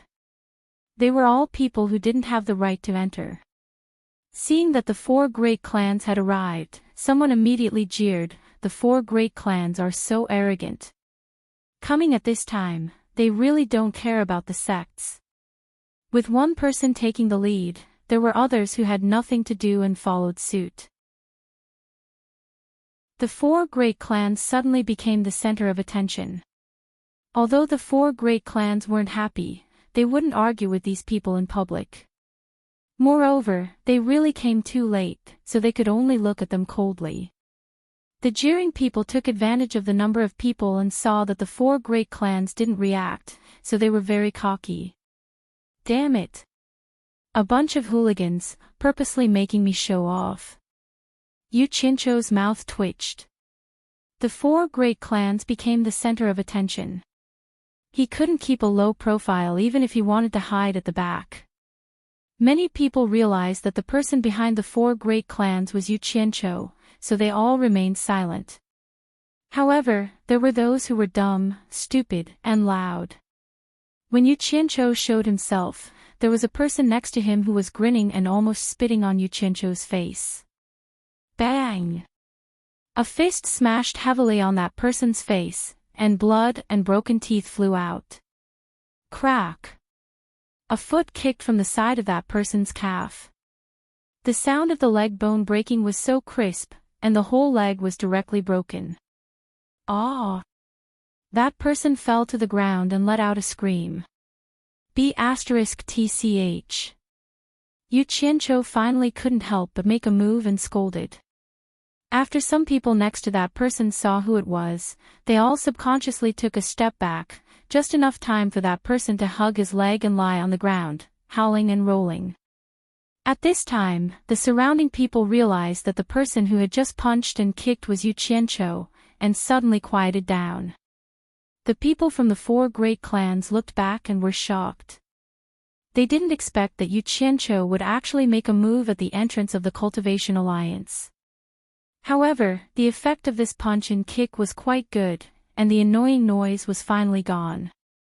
The crowd in front immediately made way for them. Yu Qianqiu acted like nothing had happened, and followed behind the four great clans. After proving his identity at the entrance of the Cultivation Alliance, they walked in together. On the flat ground of the Cultivation Alliance, hundreds of people sat cross-legged in a few circles. In the middle were the representatives of the top 10 sects of the righteous and demonic sections. At this time, they were all looking outside. Everyone first heard many people talking about the four great clans, and then heard the screams outside. They didn't know what was going on. All the sects were suspicious. Could it be that the people from the four great clans made a move at the entrance of the Cultivation Alliance? At this time, the people from the four great clans walked in, and all the sects became more and more suspicious. What the hell are you screaming for? Two of you go and see what exactly is going on. Qiu Weiyuan didn't know what was going on, and he shouted with a bad expression. Two of the 10,000 demons immediately dashed out. There were many praying mats outside the venue, and the 10 of them each took one and sat at the outermost area. Although Yu Qianqiu wanted to be as low-key as possible, Ziyi's purple clothes were too eye-catching. Once everyone saw Ziyi, their eyes immediately searched for him. Qiu Weiyuan looked outside, and then looked at Yu Qianqiu with a face full of suspicion. At this time, 2 disciples of the 10,000 demons came back and reported to him, Elder Qiu, a disciple of the Six-Path Demon sect was beaten outside, but no one saw clearly who did it. The person who was beaten didn't see clearly either. The two of them were very depressed. The person who was beaten said that he was ambushed, and he didn't see clearly, but the others all stuttered and said that they didn't see clearly. Yu Qianqiu was even more stunned. There was such a good thing. A figure in the crowd jumped into the air and flipped out of the courtyard. After a while, that person came back in a flash and stood at the periphery, staring angrily at the people from the 4 great clans. He shouted, "Who dares to hurt my disciple? Quickly come out and admit your guilt." Chapter 387. The Hexapath Devil sect was ranked 4th in the demonic Dao, just below the Corpse sect. The one who roared at the 4 major families was the chief representative of the Hexapath Devil sect, Yuan Jiokue. He was an outstanding figure in the demonic Dao, famous for his violent temper and battle prowess. Although the overall strength of the Hexapath Devil sect wasn't as strong as the other top-ranked sects, Yuan Jokuei's personal strength wasn't any weaker than the other sections. Who injured my disciple? Come out and accept your punishment. Yuan Jokuei roared once more. When he heard that his disciple was beaten up, he immediately ran out to investigate. Although the disciple didn't see who did it, he said that it was someone from the 4 major families, so he was sure that it was someone from the 4 major families who did it. How could they accept that their disciple was beaten up when all the sects were gathered here? Furthermore, the Hexapath Devil sect had no reason to be afraid of the 4 major families, so they naturally had to get back their face. The expressions of the people from the 4 great clans changed. This was clearly against the 4 great clans. As a direct descendant of Bai Chongqun, Bai Shan naturally could not let Yu Qianqiu come out to accept his punishment. Just as he was about to stand up and fight back, he was stopped by Yu Qianqiu, who was behind him. Yu Qianqiu slowly stood up. He was still happy when he heard that no one saw who did it, so he wanted to maintain his silence. However, the other party had already pointed at the noses of the 4 major families. If it was any other sect, he would definitely continue to pretend that he didn't know anything. However, the 4 major families were related to him, and they would be of great help to him in the future. He didn't want to disappoint them. I was the one who did it. Yu Qianqiu admitted it. Everyone had expected this. They were all puzzled. The 4 major families had always been neutral, and they never had any conflicts with any sections. So why would they attack someone at this moment? It was Yu Qianqiu, that madman. That made sense. It's you. Yuan Jokuei was slightly startled. Then, anger rose in his heart. He pointed his finger and shouted, Yu Qianqiu, don't you dare run amok in the cultivation world just because you're a bandit. Others give you some face, but you really think you're something. I, Yuan Jokuei, have never put a clown like you in my eyes. How dare a scoundrel like you mess around in front of my 6 Paths demon sect? Elder brother Yuan, don't be angry, don't be angry. Qiu Weiyuan flashed over, pulled Yuan Jokuei, and comforted him. Qiu Weiyuan, get out of my way. Yuan Jokuei swung his arm, turned around, pointed at Qiu Weiyuan's nose, and scolded, I've always heard that you and this scoundrel are brothers. It's because of people like you that this scoundrel can run amok in the cultivation world.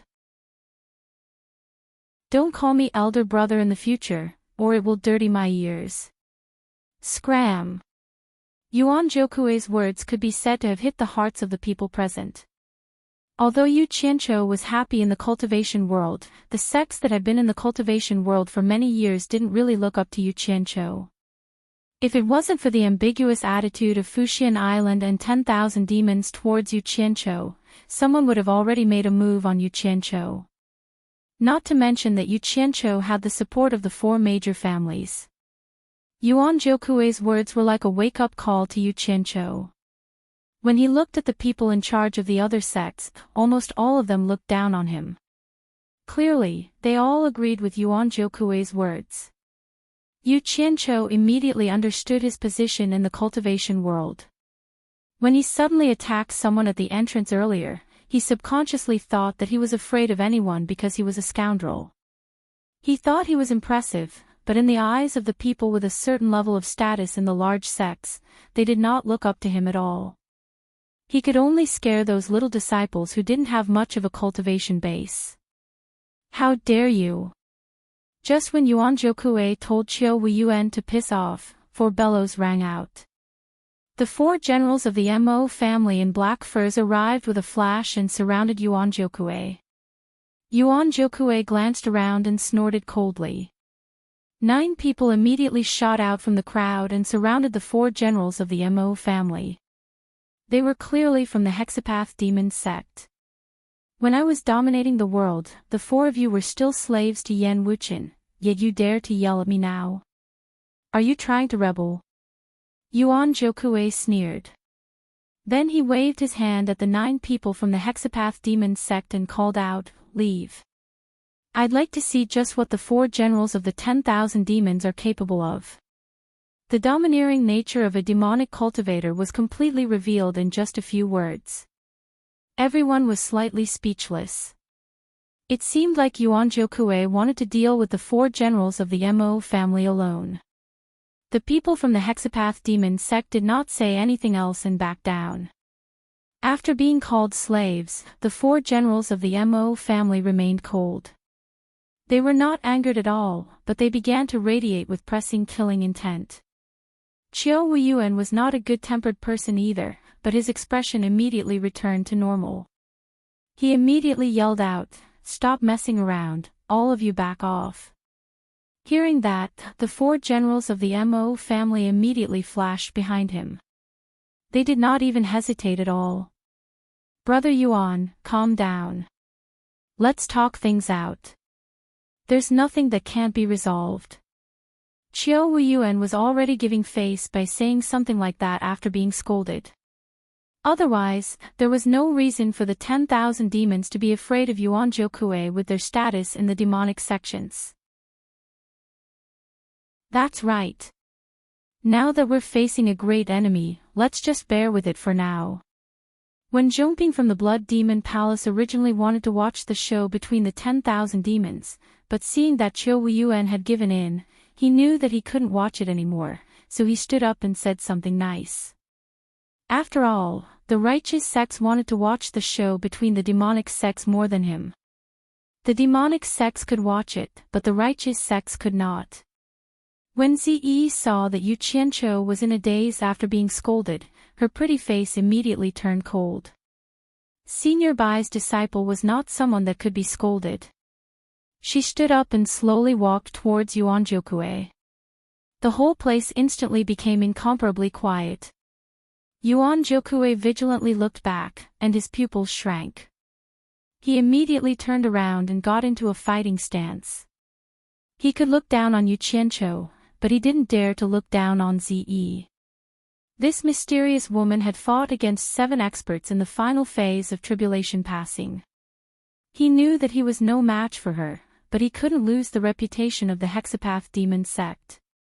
Qiu Weiyuan and Wen Zhongping looked at each other. This woman was not an ordinary person.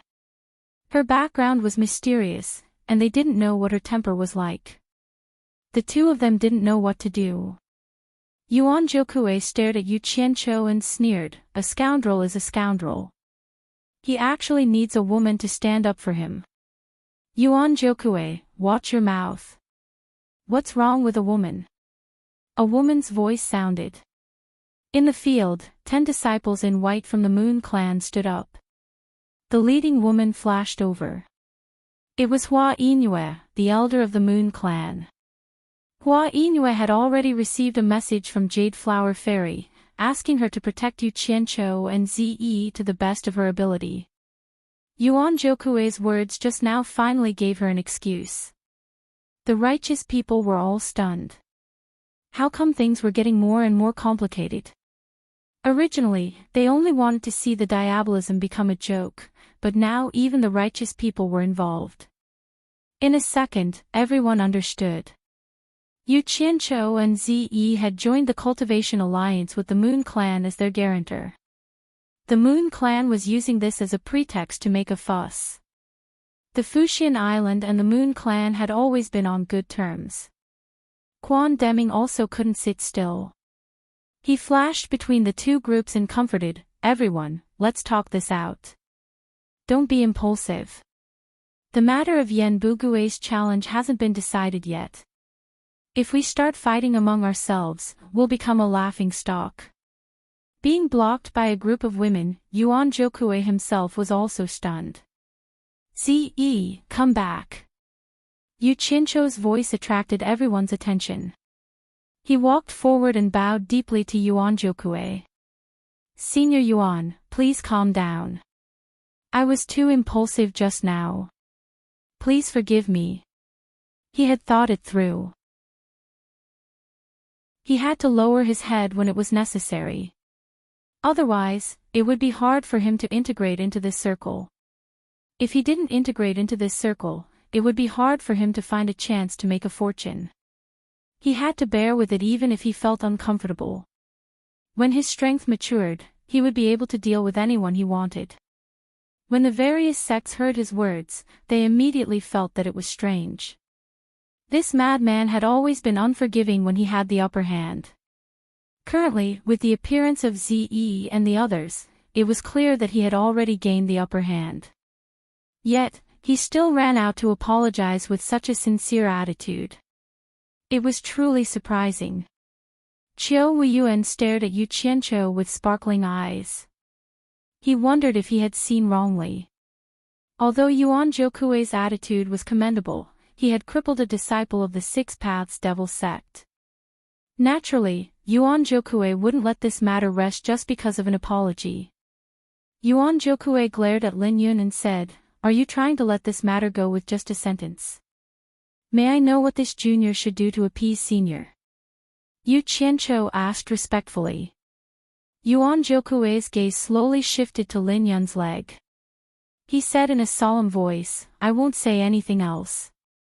You broke the left leg of my disciple. If you can break your own leg, this old man will be able to answer to the sect when I return. This old man can also guarantee that the Six Paths Devil sect will treat this matter as if it never happened." The people of the four major clans also stood behind Yu Qianqiu when they heard this. They glared at Yuan Zhoukui. The legs of a little disciple with low cultivation actually wanted to trade for the legs of their old ancestors' direct disciple. If they allowed this to happen, they wouldn't be able to return to the four major clans anymore. Ziyi looked at Yu Qianqiu with an expressionless face. As long as he gave the signal, she would immediately make a move. The other sects also felt that Yuan Zhoukui's condition was a bit too harsh. They suspected that he didn't know how to appreciate favors. Sure enough, Yu Qianqiu's expression sank in an instant. He rubbed his nose as he looked at the crowd and sneered, "It's not difficult for me to break one of my legs, but I have something to ask all of you. Although the four great clans and I arrived a bit late, it's fine if everyone provoked and insulted us at the entrance. After all, we were the ones who were rude first." He suddenly turned around and pointed at Yuan Zhoukui. He shouted, "But what gives a disciple of the Six Paths Devil sect the right to spit on my face in public? If I spit on your face, will you attack me? I'm afraid you'll even have the heart to kill me, right? There's such a thing. Then he's really asking for a beating." Everyone immediately whispered in each other's ears. Everyone had indeed heard the commotion outside, provoking and insulting the four clans. In such a chaotic situation, there was no guarantee that some naughty disciples would spit on the four clans. Yuan Zhoukui was startled when he heard that. How did the Six Paths Devil sect become the ones who stirred up trouble first? But after thinking about it, he was afraid that it was really possible. He paused and said with some uncertainty, "That's not possible. Hee.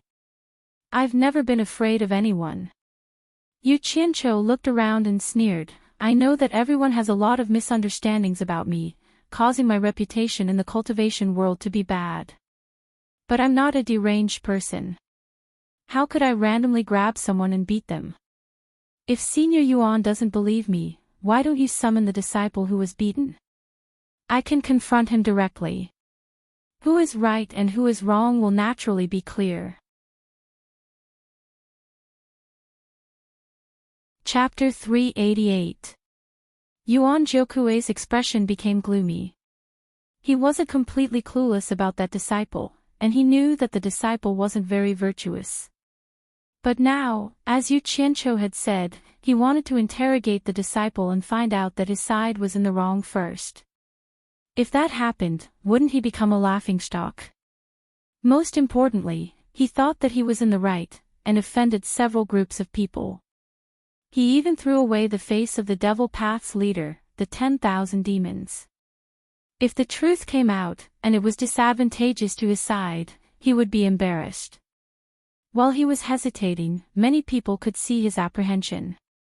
Chiao Yuan winked at Wen Zhongping and pulled Yuan Jiukui with a smile. Old brother Yuan, for my sake, this matter ends here. Don't pursue it anymore.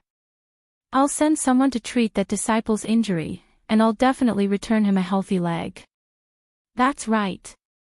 Old brother Yuan, personal grudges are a small matter, but take the big picture into consideration. Wen Zhongping also persuaded. Yuan Jiukui naturally understood that these two demonic cultivators were taking the opportunity to give him a way out. If he didn't appreciate it, then he wouldn't know how to appreciate a favor. But he didn't know if Yu Qianqiu would fight to the bitter end. This guy was famous for being merciless. Yuan Jiukui looked at Yu Qianqiu. Chiao Yuan understood his meaning, so he walked over to Yu Qianqiu with a smile, patted his shoulder, and said, Old brother Yu, give this old brother some face, and forget it. How about we end this matter here? Since Senior Chiao has spoken, we can swallow this small grievance. Yu Qianqiu also looked at Yuan Jiukui and said, I wonder if Senior Yuan still wants to pursue this matter. Humph. Yuan Jiukui snorted heavily, then flashed back to his original position and sat down cross-legged. His attitude was obvious, indicating that he wouldn't pursue this matter any further. What are you snorting about? Let's see if you still dare to snort when this father destroys your Six Paths demon sect one day. Yu Qianqiu's brows twitched. It's better if this father doesn't pursue this matter, then I won't waste my breath. He also turned around and returned to his seat. It's all right, it's all right. Everyone, return to your positions. Chiao Yuan waved his hand at the crowd and smiled. The group of people returned to their positions, and this matter was over for the time being. Ziyi was still feeling quite indignant. She looked at Yu Qianqiu beside her and wondered what had happened to him. Yesterday, he had smashed someone's counter because of a single sentence, and today, he was scolded in the nose and endured it. Yu Qianqiu had already put this matter aside for the time being. He had thought that the discussion between the various sects had already ended, but who would have thought that it was still going on? He had no idea what had happened for it to take such a long time. He sat at the back and listened for a while before he understood. It turns out that this time, Yanbu brought 2 Tribulation Realm cultivators with him, as well as 50 Tribulation Realm cultivators. A total of 53 people came to Baihua Palace, intending to reunite with Baihua Fairy as husband and wife.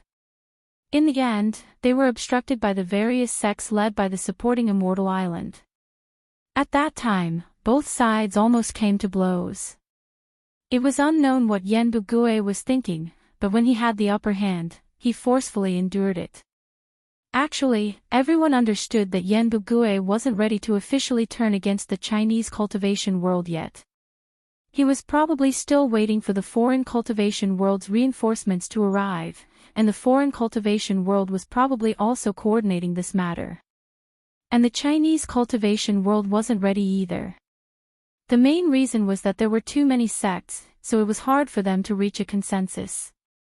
The main problem was that once a fight broke out, who would contribute how much money, how much manpower, and who would be the commander?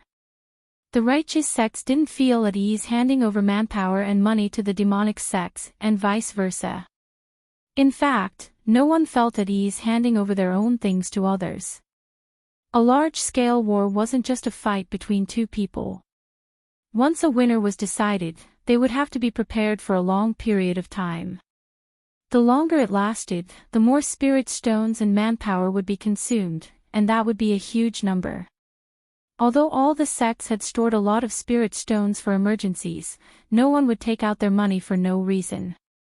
Who didn't hope that they would contribute less money and manpower, while others would contribute more? After the war, the strength of the sects might be reshuffled. Everyone wanted to preserve their strength. The foreign cultivation world on Yanbugui's side, as well as the Chinese cultivation world, were probably facing the same awkward situation, so they didn't start fighting for the time being. In short, whoever was ready first would make the first move. That was for sure. If they couldn't officially turn against each other, they could at least do something like east wind west wind, dampening the other party's morale. And so, last night, Yenbugue suddenly sent someone to deliver a challenge Jade archive to the Cultivation Alliance. The content was very simple. Both sides would send their people to fight 20 rounds. Regardless of whether they were dead or alive, the winner would be determined by the number of wins and losses. The loser would have to pay 1 billion high-grade spirit stones to the winner. Of course, the challenge couldn't be without rules. It was impossible for one side to send an early-stage tribulation-passing cultivator to fight, while the other side sent a late-stage tribulation-passing cultivator to kill the other side. That wouldn't be a challenge. It would be no different from seeking death.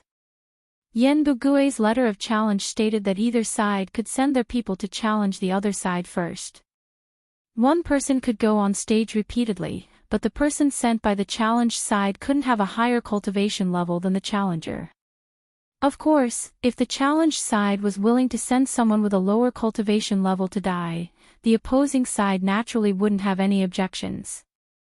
That night, the Chinese cultivation world replied, "Accept the challenge." This was something that couldn't be avoided. Whoever dared to say the word "avoid" would probably be drowned in spittle. But 1 billion high-grade spirit stones couldn't possibly be given to a single sect. When it came to apportioning the money and manpower, it would be a little difficult. Anyone could make the argument, but the key was which sect would contribute the money and manpower. Thus, after discussing for half a day, they still couldn't come up with a solution. In short, everyone had thousands of reasons, all of which were for them to contribute less. 1 billion high-grade spirit stones. When Yu Qianqiu heard this, his eyes almost emitted a green light, and he and Purple Dress looked at each other in unison. Yenbugue came from the 10,000 demons, and now he has become the scourge of the Chinese cultivation world. For this challenge, the 10,000 demons can't absolve themselves from the blame. I'm not saying that the 10,000 demons will pay all of the 1 billion high-grade spirit stones, but the 10,000 demons still have to pay the most. Before the Luo sect's Zhu Xianxian could finish, Qiu Weiyuan jumped up and scolded, "T. Yenbugue has long established his own sect. He is him, and the 10,000 demons is 10,000 demons. If the Luo sect doesn't want to pay, then just say it. Don't always use this as an excuse. This is the whole Chinese cultivation world's business, not the 10,000 demons' business." Qiu Weiyuan, what you said is wrong. Why didn't someone like Yenbugue come from other sects, but from the 10,000 demons? If it wasn't for the 10,000 demons' lack of discipline, this wouldn't have happened. I think Elder Zhu is right. The 10,000 demons should pay the most. The one who said this was the Sword Faction's Elder Duan Tianbua, who was ranked 4th in the righteous sections. That's right. That's right. A group of righteous sects echoed, and they all pointed their spears at the 10,000 demons. The expressions of the demons kept changing. Logically speaking, they should be supporting the 10,000 demons, but only the 10,000 demons could be used against them. If they had to pay more, then so be it. After all, the 10,000 demons had a lot of money, so this amount of money was nothing. Yu Qianqiu finally understood. No wonder he saw Qiu Weiyuan's face the moment he came in. He had become the target of everyone's attacks. Sigh. Yenbugue had caused trouble, and now the 10,000 demons had become the scapegoat. It was really hard on Qiu Weiyuan, who had been running around outside. Duan Tianbua, you're not a good person either. You call yourself a righteous sect, but you're faster than anyone else when something happens. Fine. If you think that this has nothing to do with your sword faction, then please withdraw from the Cultivation Alliance. We, the 10,000 demons, will pay for your sword faction's money. Qiu Weiyuan pointed at Duan Tianbua's nose and scolded him. Then, he looked around at the crowd and patted his chest loudly. If the righteous sects think that this has nothing to do with you, you can all withdraw from the Cultivation Alliance. We, the 10,000 demons, will pay for the righteous sects' money. A bunch of shameless people who call themselves righteous sects, tui. Chiao Wuyuan argued with the crowd. He was so angry that his face was red. After he said those harsh words, a few righteous sects immediately stood up and said, Chiao Wuyuan, speak clearly. Who are you calling shameless? I'm calling a bunch of cowards. Whoever wants to cower in this matter, I'll scold them. Whoever wants to fight, I'll play with them. Chiao Wuyuan was too lazy to argue anymore. He could not argue clearly anyway. He would die of exhaustion if he kept arguing with so many people. He happened to glance at Yu Qianqiu just now, and his heart lit up. Although he was not as good with words as Yu Qianqiu and could always reason, he could learn from Yu Qianqiu and act shamelessly, right? Who can still snatch money from me? As soon as the righteous sect stood up, there was no need to mention the 4 generals of the demon clan. A few other sects from the demon clan also stood up. It was fine if they just talked about it, but if they really fought, the other sects from the demon clan would definitely not let the 10,000 demons suffer losses. This time, it was lively. As one of the sects stood up, the second one stood up. In the end, the situation of the 10,000 demons alone became a situation where the righteous and the demon clan were fighting. Chiao Wuyuan's pressure was instantly reduced. He glanced at Yu Qianqiu, who was pinching his chin and watching the show. He thought to himself, no wonder this guy could always stir up big trouble with just a little bit of it. This shameless method was just a try, and immediately one family's problem became everyone's problem. At the same time, he could also save himself some trouble. It was worth learning. The situation was a little out of control. The 4 great clans had always been neutral. They did not belong to the demon clan or the righteous clan. A few people looked at Yu Qianqiu, who was pinching his chin, and decided to just watch the show. Yu Qianqiu was very happy in his heart. The representatives from the various sects really did not disappoint the sections. They did their best to fight for the greatest benefits for their sections. Everyone, please calm down. I have an idea, but I don't know if everyone is willing to listen to it. Quan Deming from Fu Xian Island saw that the commotion was getting out of hand. He frowned and thought for a while, then immediately shouted.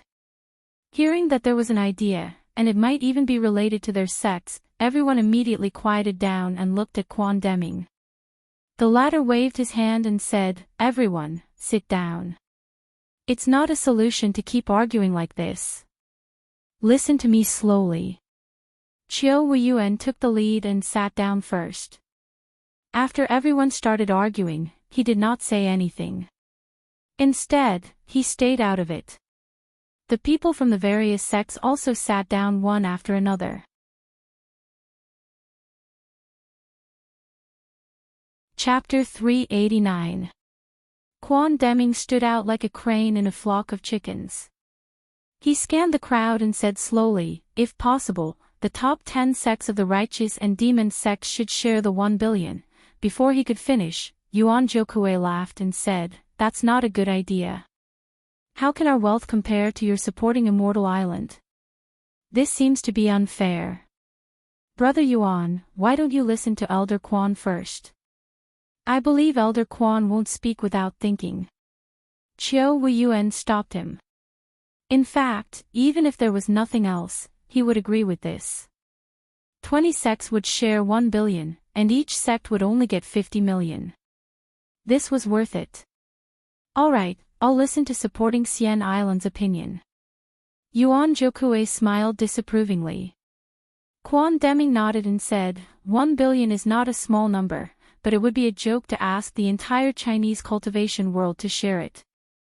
My suggestion is that supporting Xian Island and 10,000 demons each contribute 100 million. Daluo Sect, Moon Sect, Blood Demon Palace, and Corpse Sect each contribute 50 million. Our 6 sects will take 400 million, and the remaining 600 million will be shared by the other 14 sections. What do you all think? Hearing this, other than the top 10 sects of the righteous and demon sects, the other sects all nodded in agreement. They were not allowed to contribute even one spiritual stone. It would be strange if they didn't agree. I think it's fine. Qiu Weiyuan also stood up and patted his chest. 10,000 demons will contribute this 100 million. 100 million was far better than 10,000 demons. Plus, 10,000 demons was the leader of the demonic sects, so it was reasonable for them to contribute a little more than the other sections. A leader should have the bearing of a leader. I think it's fine, fine. The Deluo sect, Moon sect, Blood Demon Palace, and Corpse sect naturally wouldn't have any objections. First of all, Fuxian Island and 10,000 demons offered twice as much as them. Second, with their status in the cultivation world, offering 50 million was just an average amount. If they still had any objections, it would be too unreasonable. The other 14 sects felt that it was not worth it. The 600 million would be divided among the 14 sects, and each sect would have to share more than 40 million. It was not much different from 20 sects sharing it equally, but most people agreed. It would not be difficult for them to fork out this amount of money. In addition, the few leading sects had already agreed, so it would not be good for anyone to say no. Thus, it was equivalent to tacitly agreeing. Elder Quan, since we have all paid, how should we divide the 1 billion high-grade spirit stones if we win? Yuan Jiukue suddenly asked. The other sects also stared at Quan Deming. That's right. The matter of splitting the money had to be made clear, otherwise there would be problems later on. That's easy. Quan Deming said eloquently, there are only 20 matches in total. Since 20 sects have paid up, I believe that it won't be a problem for 20 of our sects to randomly send out 20 people. The 20 sects that have paid up can all send their people up to fight. If they win, the sect that pays the money will take back the money that the other sects have to share. The 1 billion earned will be divided into 20 portions. As long as the sect wins one match, they will get 50 million. The number of matches they win will be the same. If the sect wins all 20 matches, they will take all the 1 billion earned. My supporting Immortal Island will not have any objections. If we lose in the end, everyone can only admit that they are useless. They will definitely not give us the money for free. Ha! Everyone roared with laughter. This was a fair method, so no one had any objections. At least, if they won, they would not lose money. In addition, of course, the more effort they put in, the more benefits they would get. This logic was reasonable everywhere. Just when everyone thought the problem had been solved, Yuan Jiukue suddenly stood up and said. I still feel that something is wrong. This was a good method, and it was already considered fair. What was wrong with it? Qiu Weiyuan turned around and said with a slight frown, Brother Yuan, could it be that you have another brilliant idea? Yuan Jiukue pointed at the 4 major families and said in a clear voice, the combined strength of the 4 major families is not weaker than some of the top 10 sections. I think the 4 major families should also participate. The remaining 600 million will be divided equally among the 15 families. Each family will get 40 million, which is just right. He suddenly realized that something was wrong. How could he easily believe the words of that scoundrel, Yu Qianqiu? But he had tacitly agreed not to pursue the matter. Thinking about it, he felt uncomfortable. When he remembered that the 4 major families were on the same side as Yu Qianqiu, he came up with this idea. If they won this challenge, they could talk about it later. If they lost, they could let the 4 major families lose some money. It could also make those people feel disgusted. Everyone knew that Yuan Jiukue still had grievances in his heart. They all looked at the 4 major families. Presumably, the 4 major families would not be able to refuse in this situation. Sure enough, Bai Shan stood up and said, although the four major families do not belong to the righteous or demonic sects, we are also part of China. It is reasonable for us to contribute money. After saying that, he sat down. This was also a sign of agreement. Yu Qianqiu was happy in his heart. He was worried that he could not find an excuse to intervene and make money. Now, the opportunity came to him. That kid outside did not beat him for nothing. Since the four major families have agreed, if there is no other objection, then this matter is settled. Quan Deming asked Chiu Yuan, Elder Chiu, what do you think? I have no objection. Just let me know when you want to pay. 10,000 demons will not refuse. Chiu Yuan laughed. He was in a good mood now that a troublesome matter had been solved. Quan Deming nodded and said to the crowd, the other party has more than 50 experts in the crossing calamity stage and 2 in the final stage. If you want to take this opportunity to make money, you might as well call for experts from your sect. This is much faster than us working hard to earn spirit stones from the spirit stone mine. Everyone laughed and suddenly became spirited, as if it was not difficult to make money. Most people felt that this matter did not concern them and finally did not have to worry. After the matter was settled, the group of people dispersed, leaving a large pile of praying mats on the ground. Naturally, the unlucky disciples on duty would come to clean it up. Ignoring the strange gazes of the outsiders, Yu Qianqiu and the others followed by Shan to the Bai family's shop. They had something to discuss. There were some decorations here, so their conversation would not be easily overheard. The shopkeeper of the Bai family's shop had already heard about Yu Qianqiu beating people at the entrance of the Cultivation Alliance. He was speechless when he saw him. It was hard to imagine how the family could be entangled with such a person. After leading them to the back, the shopkeeper left. The matters of the higher-ups were not something that a shopkeeper like him could care about. The date set by the Cultivation Alliance and Yan Bugue was tomorrow. Remembering that the other party had 2 experts in the final stage of the Crossing Calamity stage, after a discussion, Bai Shan said solemnly, since we have agreed to participate, we must prevent accidents.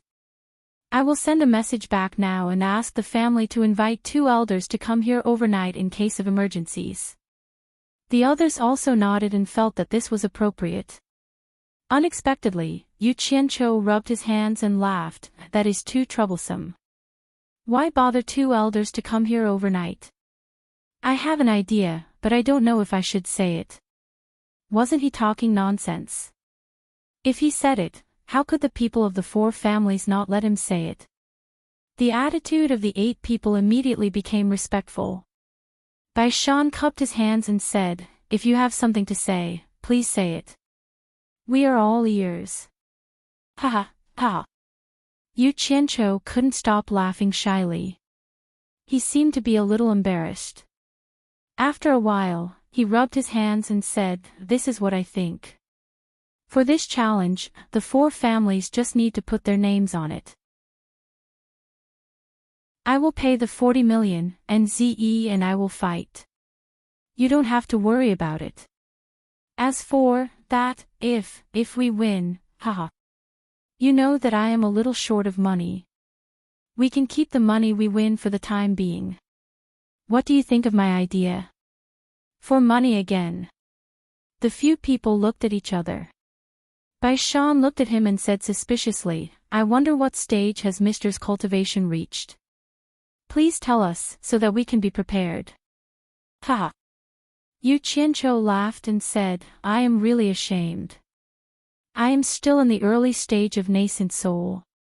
The few people looked at each other and didn't say anything. Although it was already very fast for him to reach this stage at his age, this challenge was not a trivial matter. It was not a matter of life and death. Bai Shan shook his head and said, please forgive me, mister. I dare not let you take this risk. If there is any accident, I really can't explain to the family. What are you afraid of? Isn't Luo Qingtian at the crossing calamity stage? Didn't you still lose to me in the end? You don't have to worry. It is settled. Send the news back. If the 4 families have any objections, let them come to me. You don't need to explain anything. Yu Qianqiu seemed to be more interested in money than his life. He turned around and said to Ze, Ze, I will leave the last stage of the crossing calamity stage to you. Do you have the confidence to win? Yes. Ze nodded. At the side, Bai Zizong and the other 3 looked at Ze with complicated expressions. There was a hint of admiration in their gazes. She was beautiful, pure, and had an extraordinary temperament. In addition, she had a high cultivation base and a mysterious background. She was indeed quite tempting. This time, the 4 of them had been sent here to build a good relationship with Yu Qianqiu. However, at the same time, they had received a rather ambiguous mission. If possible, it would be best if they could develop feelings for Ze. Other than Wu Liqing, the other 3 were a little unwilling at first because they had never seen her before. Who knew what kind of person she was? But they also knew that for a big family like theirs, sometimes they couldn't make decisions about relationships. However, when they saw Ze, they were all attracted. They didn't expect a cultivator in the last stage of the crossing calamity stage to be so young and beautiful. They were immediately attracted. However, such a beautiful woman was ordered around by Yu Qianqiu as a maid. It was really a pity. However, they were relieved. Yu Qianqiu clearly didn't have any other relationship with Ze. When you attack, don't be soft. If you can kill them, don't let them go. Even if you let them go, they won't be grateful. Before you go, think about what my master did when 16 soul-forming cultivators joined hands to fight against him. As long as they are your opponents, don't let any of them go. Don't be soft. Kill them all. Yu Qianqiu warned earnestly. He was afraid that Ze would be soft because she didn't have much experience. In a battle of life and death, she would be at a disadvantage. This girl was most convinced by Bai Changchun. At this time, he could only bring up Bai Changchun to strengthen her confidence. However, when these words fell into the ears of the 4 families, they were shocked. They all knew who Yu Qianqiu's master was. In other words, their ancestors' cultivation was so strong that it was shocking. Chapter 390. Ziyi's gaze instantly became firm, and she nodded her head seriously. Bai Shan cupped his hands and bowed to Yu Qianqiu excitedly. Sir, can you tell us in detail about the Battle of the East Sea that you mentioned just now? The people of the 4 great clans all cast expectant gazes at Yu Qianqiu. The legendary Battle of the Soul Formation stage was indeed worthy of admiration. Furthermore, the most powerful protagonists were their own relatives, so the anticipation was even stronger. Tell you in detail. Yu Qianqiu was stunned. He thought to himself, I heard it from Nongzhu, that old handsome guy. How can I tell you in detail? He looked serious and sighed, I can only be fascinated. It's indescribable, indescribable. That kind of realm is beyond our reach. Let's not talk about it. Ze rarely spoke in front of outsiders. At this moment, she clenched her fists and said in a woman's voice, Elder Bai is undoubtedly the most powerful cultivator in the world. Ze will admire you for life. Her words were even more inspiring than Yu Qianqiu's. The people from the 4 major families were extremely excited, especially the people from the Bai family. They blushed and couldn't express their emotions for a long time. Ah! Ze, let's go back. Yu Qianqiu turned around and kept shaking his head and sighing as if he had really seen the battle. Ze followed him and left, leaving the people from the 4 major families to daydream. They imagined how the thin elder in the portrait in the ancestral hall of their family looked in reality. He was undoubtedly the most powerful cultivator in the world. If I can't see our ancestor once in this life, Bai Zizong, will regret it for the rest of my life, Bai Zizong, who had been standing in silence for a long time, suddenly said while gritting his teeth. Bai Shan let out a long sigh and said, "It's not easy to see our ancestor. Didn't you hear what your father said? The great ancestor was the punishment enforcer of the demon ghost realm and lived in the center of the demon ghost realm. Even if you were at the end of the tribulation transcendent stage, you would not be able to go deep into the demon ghost realm, let alone the place where the great ancestor lived. If you really want to go, the only way is to rely on Yu Qianqiu. If Yu Qianqiu is willing to introduce you, it shouldn't be a big problem." Bai Zizong suddenly turned his head and said, "Third uncle, if Li Qing and the other three could be personally taught by our ancestor, once we succeed in our cultivation, we would be able to learn 1/100th of our ancestor's abilities. Who in the Chinese cultivation world would dare to make things difficult for us?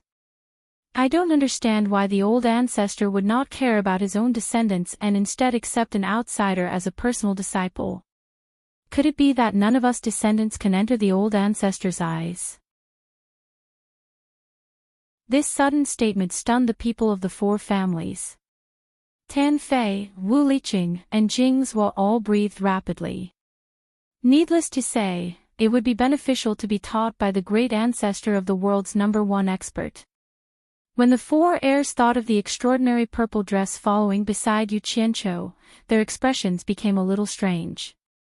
"How dare you!" Bai Shan suddenly shouted, "Bai Zizong, are you out of your mind? How can the great ancestor's thoughts be guessed by ordinary people? The great ancestor must have his own reasons for doing this. It's not something you can comment on. Third uncle, don't tell me you still don't understand." Bai Zizong pointed in the direction where the two of them went and said angrily, "Who is the hidden force behind him? Could he really comprehend such a mysterious and strange technique by himself? Who gave him those 2 treasured sabers? Without a doubt, all of these were given to him by the great ancestor. Otherwise, how could a lowly disciple like him surpass our cultivation base in such a short period of time? He dares to do whatever he wants in the cultivation world because he has the great ancestor's support. I don't understand why the great ancestor would do this. Jealousy always makes people lose their minds easily. When Yu Qianqiu was just a lowly disciple, Bai Shan could still bow down to him. Now, Yu Qianqiu was higher than him in every aspect. Even his seniority was higher than him. When he saw that Zi was obedient to Yu Qianqiu's words, an unknown fire completely ignited the dissatisfaction in his heart. Although Wu Liqing and the other two had similar thoughts, they never had such strong feelings. They were stunned by Bai Zizong's words. They did not expect Bai Zizong to say something like this. Tan Huazong, Jing Xingping, and Wu Anfeng looked at each other. Bai Shan was trembling with anger. He pointed his finger and yelled, "Bastard, kneel down." Bai Zizong clenched his teeth and kneeled in front of Bai Shan. His expression showed his unwillingness. Bai Shan said bitterly, "Without the great ancestor, there would be no 4 major clans. Jealousy blinds your eyes, you can't achieve anything. How dare you talk about the great ancestor's right and wrong? Do you think you're qualified to take over the Bai clan in the future? You treacherous bastard, slap yourself." Slap, slap, slap. Bai Zizong slapped his own mouth without saying anything. He slapped his own mouth again and again. Wu Liqing and the other two did not know what to do. Tan Huazong and the other two quickly advised, "Brother Bai, it's enough to teach him a lesson. It's understandable for a young man to say something rash. You don't have to go overboard." Bai Zizong, who was slapping himself, suddenly stopped. He touched his face, shook his head and smiled bitterly. He kowtowed to Bai Shan and said, "Third uncle, I know I'm wrong. I was blinded by jealousy just now and said something rash. Please forgive me." The few of them were speechless by his sudden change. Yanbugue and the Cultivation Alliance's challenge location was in a mountain not too far away from the 100 Flowers Valley. To be exact, it should be in a valley surrounded by mountains. It took some effort to choose this place. People could stand around and watch, and the spacious valley in the middle was just right for the fight. There were probably thousands of people on the surrounding mountains. This was the result of the sects restraining their disciples. Otherwise, there would be more people coming to watch the fight. On Yen Bugue's side, there were about 50 people including himself. From their clothes, most of them were cultivators from other clans. These dozens of people stood on the mountain top facing the many cultivators, but they did not show any fear. It was as if they were looking down on the cultivators of China. Both sides had already sent people to the middle to discuss the start of the fight. Ever since Yen Bugue found out that Yu Qianqiu was among the crowd on the opposite mountain top, his eyes rarely moved, filled with hatred. If it wasn't for this guy, his family wouldn't be in such an awkward situation. The husband and wife couldn't be together, they colluded with other clans to protect themselves, and even their sect became enemies. Now that they had reached a point where it was either win or die, there was no way out. How could Yu Qianqiu not notice Yen Bugue, who was the center of attention? Seeing that he kept staring at him, he didn't want to compete with Yen Bugue with his stare, but it was uncomfortable to be stared at like that. He looked around and found the position of the 10,000 demons. They were not far away, so he slowly walked to the side of Qiu Weiyuan and bowed. "Greetings, Senior Qiu." "Ah. Greetings, greetings, greetings." Qiu Weiyuan looked him up and down. When did this guy become so proactive? It seemed like he was always the one looking for him first. Therefore, with a stomach full of questions, he asked, "Brother Yu, are you looking for me?" The 10,000 demons also looked at him. "Ha! Nothing, nothing." Yu Qianqiu looked around with a face full of smiles. "The weather today is really good." The 10,000 demons were not in a good mood. None of them were happy that the son of the previous sect leader had caused such trouble. Thinking about the possibility of fighting him again, they felt even more depressed. At this moment, Yu Qianqiu came over to talk about the weather. The group looked at the sky and felt that it was normal. They didn't notice anything special, but they suspected that there was a deeper meaning behind his words. They were all confused. "Are you really okay?" Qiu Weiyuan asked doubtfully. I'm fine." Yu Qianqiu confirmed it again. Then, he was too lazy to talk nonsense beside Qiu Weiyuan. He seemed to be chatting happily with the 10,000 demons from time to time, creating a harmonious atmosphere. The 10,000 demons reluctantly answered him. They didn't have the mood to talk nonsense with him now. But when this scene fell into the eyes of Yen Bugue, who was on the opposite mountain, he was so disgusted that he almost broke his teeth from gritting them. "What the hell is this guy doing?" Qiu Weiyuan cursed silently. The more Yu Qianqiu said that he was fine, the more suspicious he became. He and Yu Qianqiu had known each other for a long time. At that time, Yu Qianqiu hadn't joined Fuxian Island yet. Once they met, Yu Qianqiu started to flatter Qiu Weiyuan. Qiu Weiyuan already knew that this guy wasn't a good person. What happened later also confirmed his guess. Now that he suddenly acted like this, Qiu Weiyuan started to look around suspiciously. When his eyes met the hateful eyes on the opposite mountain, he was stunned. Then, he understood everything. This guy was obviously using the 10,000 demons to make Yen Bugue angry. He was vicious. Qiu Weiyuan looked at Yu Qianqiu, who was still talking nonsense with the 10,000 demons. His expression changed. He said in a low voice, "Yu Qianqiu, you've achieved your goal. Go back to your position." "Ah! Senior Qiu, what do you mean by that?" Yu Qianqiu pretended to be confused. "Please go back." Qiu Weiyuan raised his hand and said bluntly. The dignified Myriad Demon's palace, the leader of the demonic path, had been used by this fellow like a bunch of blind people. How could they possibly have the nerve to explain themselves so clearly? Yu Qianzhou's expression darkened. He said in a cold voice, "It seems that I'm not welcome in the 10,000 demons. I originally wanted to shamelessly ask to join the 10,000 demons after the competition. That's why I came here to get in touch with you guys. It seems that I was thinking too much. Humph. Elder Chiu, please help me thank Palace Leader Bu for inviting me in person.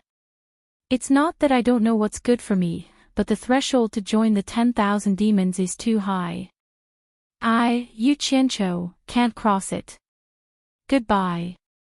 He waved his hand and walked away. The 10,000 demons looked at Qiu Weiyuan in surprise. For someone like Yu Qianzhou, who had mysterious skills and a spiritual treasure, the 10,000 demons couldn't wait to recruit him. "Why did you chase him away?"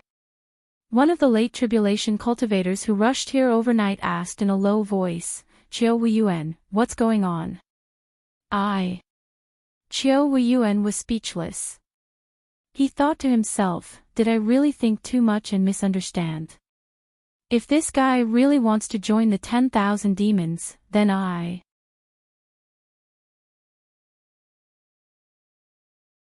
Chapter 391.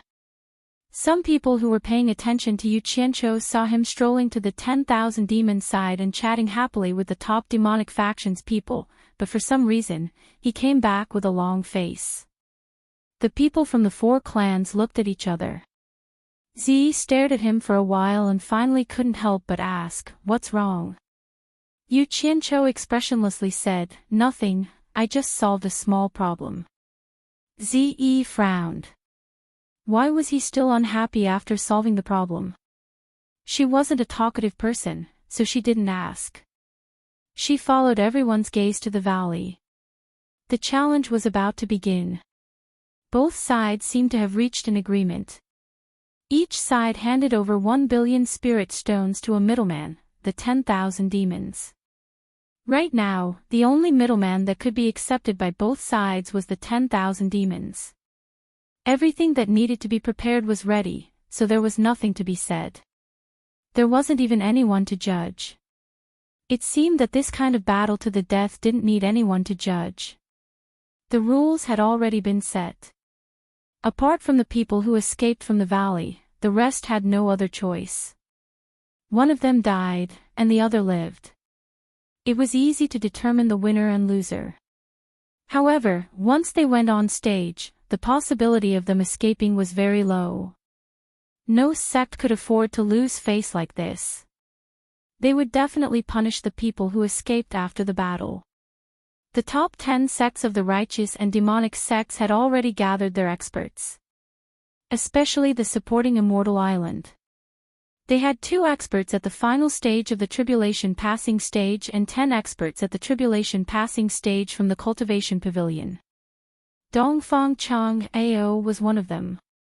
It was obvious that the supporting Immortal Island was complacent and wanted to use this challenge to prove their position as the top sect in the world. The 10,000 demons, the leader of the demonic faction, was destined to be unable to compete with the supporting Immortal Island in this matter. Those who knew a little about the cultivation world knew that the supporting Immortal Island was in the hands of the Guan clan while the 10,000 demons were in the hands of the Yan clan. Yan Bugue was the only son of the 10,000 demons' previous leader Yan Wuqian and the current leader Bu Yunxiao's senior brother. If Yan Wuqian didn't die, the 10,000 demons wouldn't dare to do anything to him. After the spirit stones were handed over, the valley quieted down. There was only the sound of the mountain wind. Everyone was looking around, not knowing who would be the first to challenge, and who would be the first to accept the challenge. Damn! What were they waiting for? Yu Qianzhou looked around, wishing he could go up first. Unfortunately, his cultivation level was too low. If he went up first, his opponent's cultivation levels would be above the crossing tribulation stage. According to the rules, they wouldn't be able to challenge him, so going up first would be pointless. According to the rules, those with high cultivation bases could not challenge those with low cultivation bases, while those with low cultivation bases could challenge those with high cultivation bases. However, it seemed that the possibility of the second scenario happening was very low, because it was practically courting death. China's cultivation world didn't know much about the foreign cultivation world, so the sects wanted to send someone to explore the world first before making a move.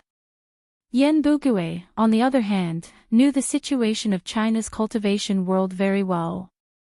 He wanted to see who would go first before sending someone to deal with the challenge. This was one of the reasons why he was determined to win. The mentality of both sides caused a temporary stalemate.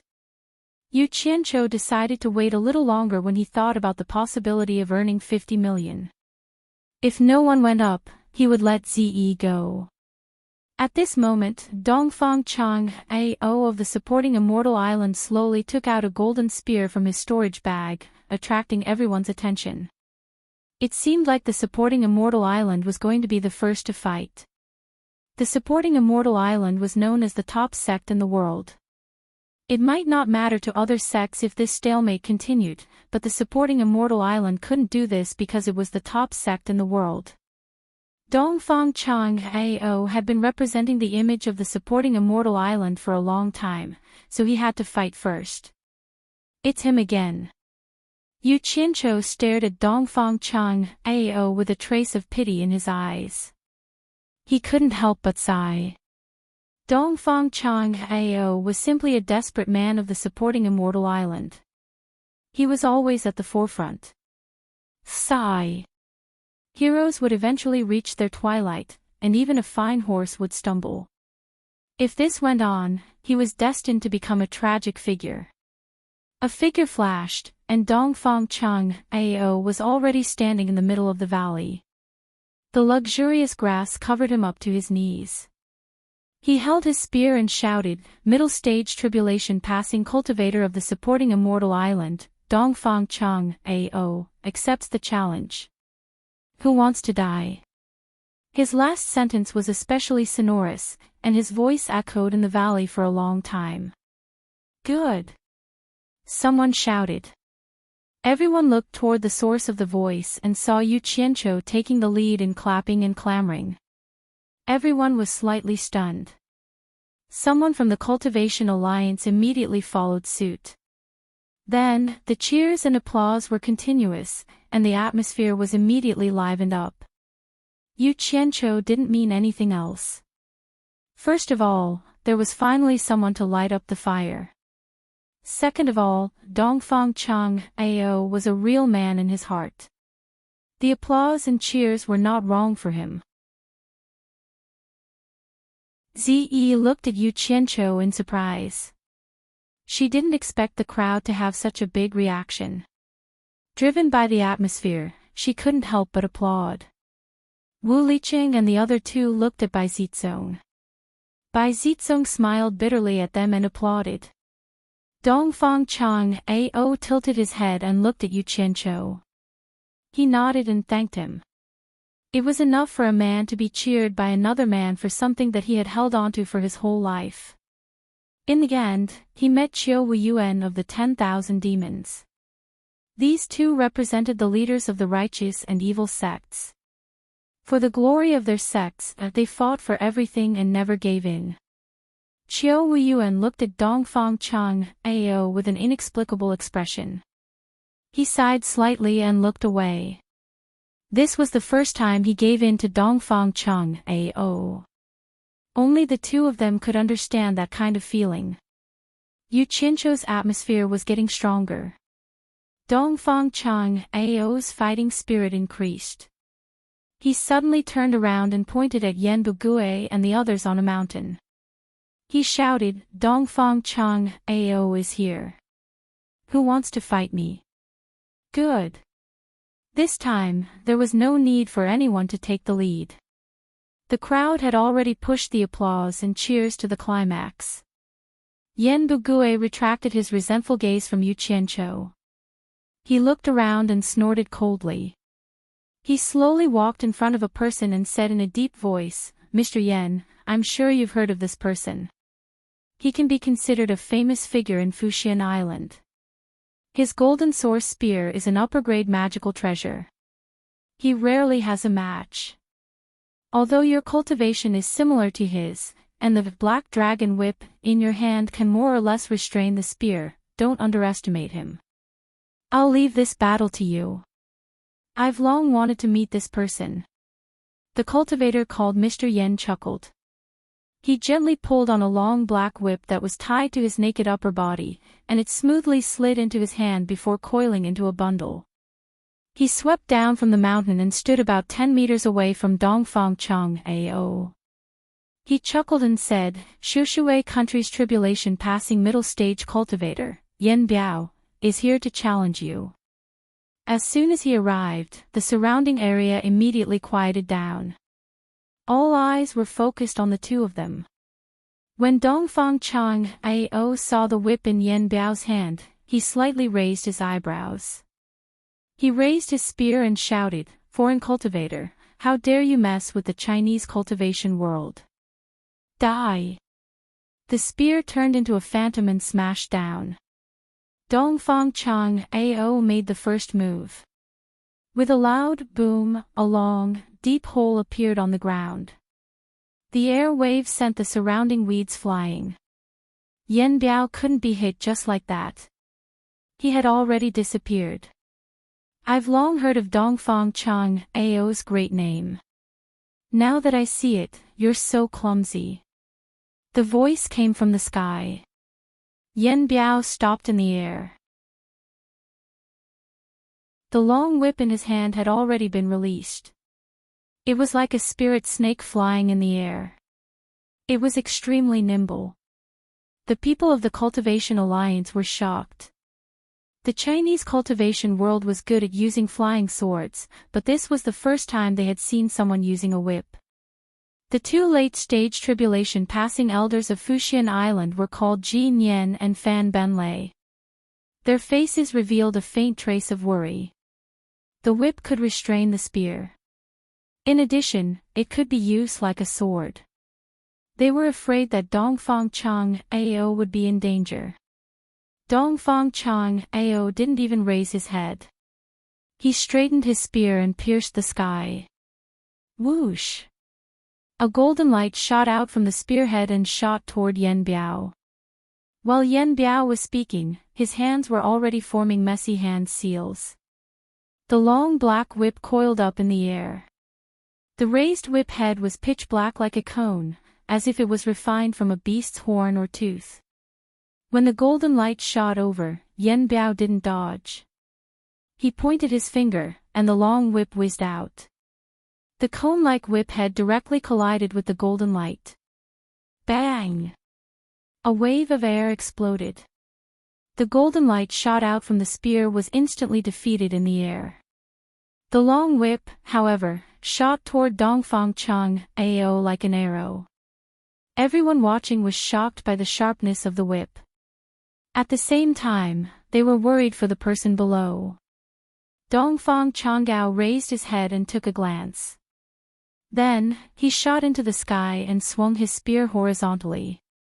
With a bang sound, he directly knocked away the whip and raised his spear to chase after Yen Biao in the sky. The latter smiled ferociously. He raised his hand and pointed. Dongfang Chang Ao suddenly felt that something was wrong. He quickly glanced to his left and right. Suddenly, he heard a whoosh sound coming from behind him. He looked back and saw that the whip that he had just knocked away was coming again. Bang!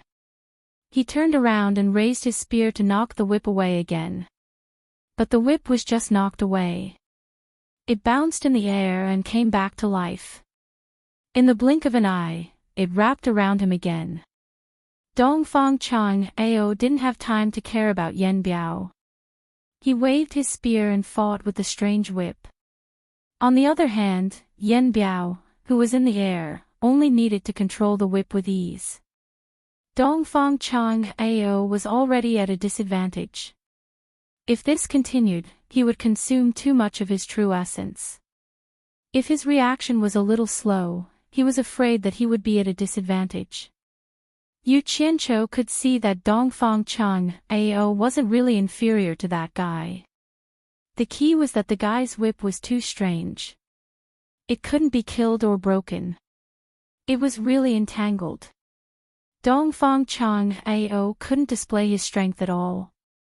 Damn it. No one knew what would happen next. Losing one more round might decide the outcome of the battle. This was related to the ownership of 1 billion yuan. I've invested 40 million yuan. I can't lose money no matter what. Yu Qianqiu frowned. He suddenly turned to Bai Shan and asked, if someone threw a treasure down the mountain and happened to be picked up by Dongfang Chang Ao, it wouldn't be against the rules, right? Ah. Bai Shan looked at him in shock. He didn't know what he meant.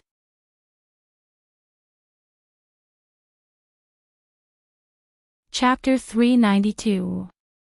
The people at the side immediately reacted and thought of his two unusually sharp sabers. Could it be that he wanted to throw his sabers out for Dongfang Chang Ao to use? It seemed that the sabers could not be taken away by others.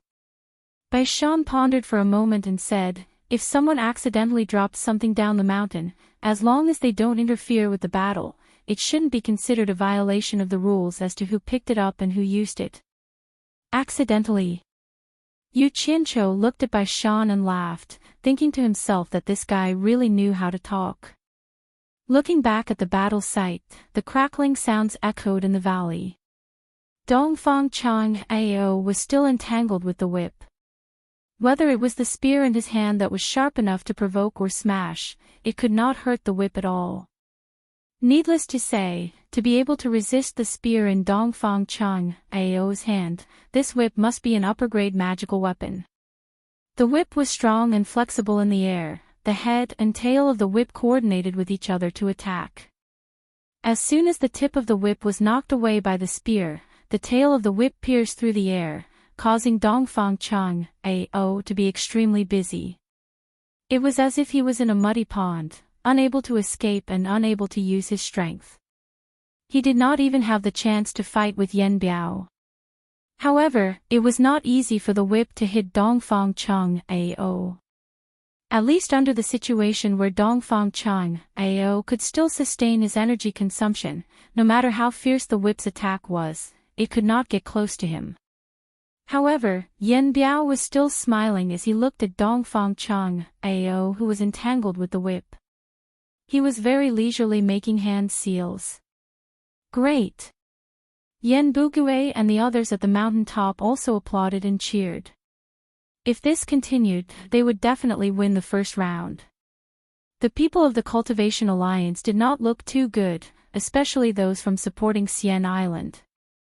Losing the first battle would not only affect the Huaxia cultivation world in supporting Xian Island, but also Dongfang Chang Ao would have to live in seclusion on supporting Xian Island for a long time. He would never be able to represent supporting Xian Island again. Hearing the arrogant shouts coming from the other side, Dongfang Chang Ao was enraged. He knew what it would mean if he lost this battle. Therefore, with a red face, he let out a loud shout, then consumed a great deal of Jin Yuan to continuously shoot out a sharp golden light from the spearhead. Finally, he managed to force the snake-like whip to retreat for a while. His bloodshot eyes glared at the sky, and Dongfang Chang Ao seized the chance to quickly raise his spear and charge forward. Yan Biao was shocked. Actually, he himself was clearly aware that if he didn't rely on the sharpness of his whip, his strength would probably be much inferior to his opponent. Now that his opponent had not completely fallen into a hopeless situation, he ignored the rapid consumption of Jin Yuan and escaped. He didn't have any magical treasures in his hands.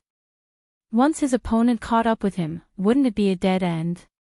He quickly made hand seals to recall the black dragon whip, and his body also quickly dodged. The golden light from Dongfang Chang Ao's spear barely brushed past his feet, and Yan Biao was immediately scared out of his wits. What a fast speed! His opponent's strength was indeed a notch higher than his. Just a little bit more and he would have lost both his feet. Yan Bugui and the others were also shocked. Since his opponent had dodged, he had already lost the chance to chase after him. The long whip had already caught up with him, and Dongfang Chang Ao was once again trapped in the shadow of the whip. He also understood that once the counterattack just now failed, his opponent would not give him a chance to suddenly get close to him again. The sudden change in the situation made the Cultivation Alliance's morale rise. They didn't expect that they would still fail, and their hearts fell to the bottom again. How could everyone not see that Dongfang Chang Ao probably had no chance to win anymore, and now it was just a battle of attrition? Countless people shook their heads in pity for Dongfang Chang Ao. He was obviously strong, but he was tormented by a whip until he couldn't use his strength. They were afraid that the outcome was already decided. Qiu Weiyuan of the 10,000 demons had been staring at the figure entangled by the whip in midair. His eyes were wide open, and they were also bloodshot. His fists were clenched so tightly that there was a muffled sound, and his chest was heaving up and down violently. His opponent of many years might die in such an unjust battle. He suddenly felt that there was a stuffiness in his chest that he couldn't breathe out, and he was about to suffocate to death. He didn't know why either. The situation was grim. It's time to negotiate. Dongfang Chang Ao, you'll have to fight one more time. Yu Qianqiu pursed his lips. While everyone was watching with rapt attention, he walked out swaggeringly, and slowly walked to the side of the people from supporting Xian Island. There was still someone in the mood to stroll at this time, and it naturally attracted many people's attention. It was this guy again. Previously, he went to the 10,000 demons side, and this time, he came to supporting Xian Island's side. What was he trying to do? Yu Qianqiu didn't say anything. The mountain was a little sloped, and he stood under the eyes of the people from supporting Xian Island, silently watching Dongfang Chang Ao brandishing his long whip. The people from supporting Xian Island looked at each other, not knowing what this guy was doing here at this time.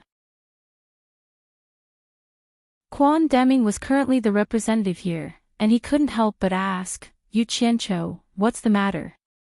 Ah! Yu Qianqiu looked back in a daze, and then looked left and right as if he had accidentally walked here.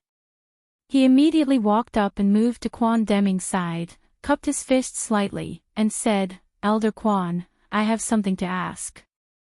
I noticed that Elder Dongfang's strength is obviously stronger than Yan Biao, but his spear is restrained by that long whip.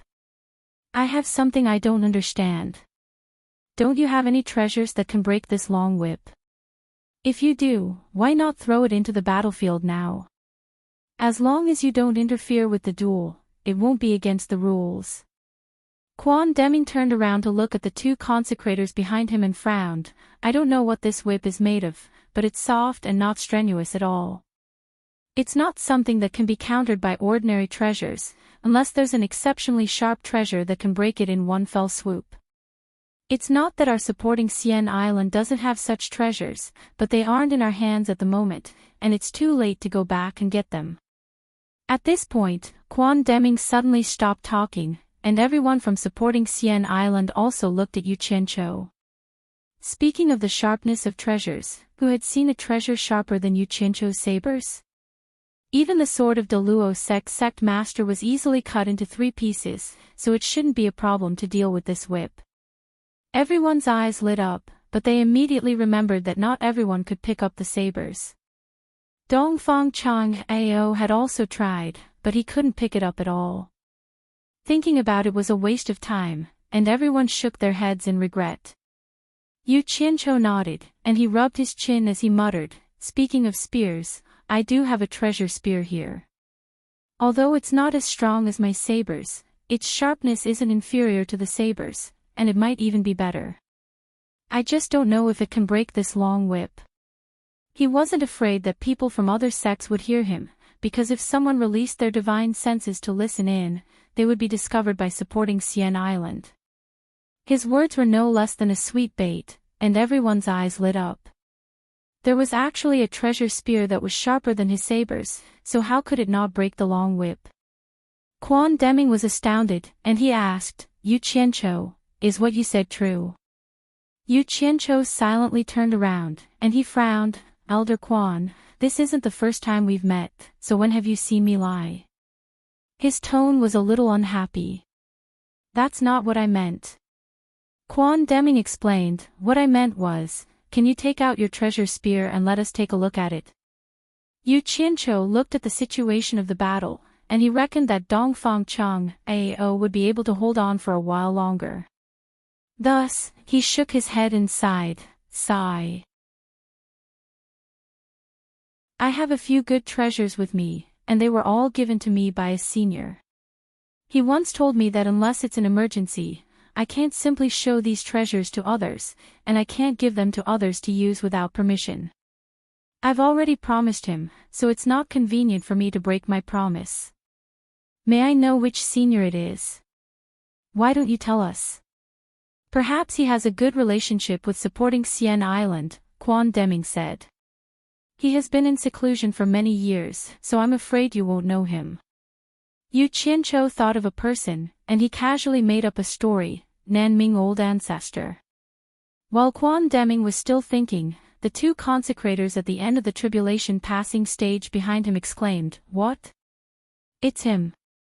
Yu Qianqiu was slightly stunned. F***CK. I've blown my trumpet.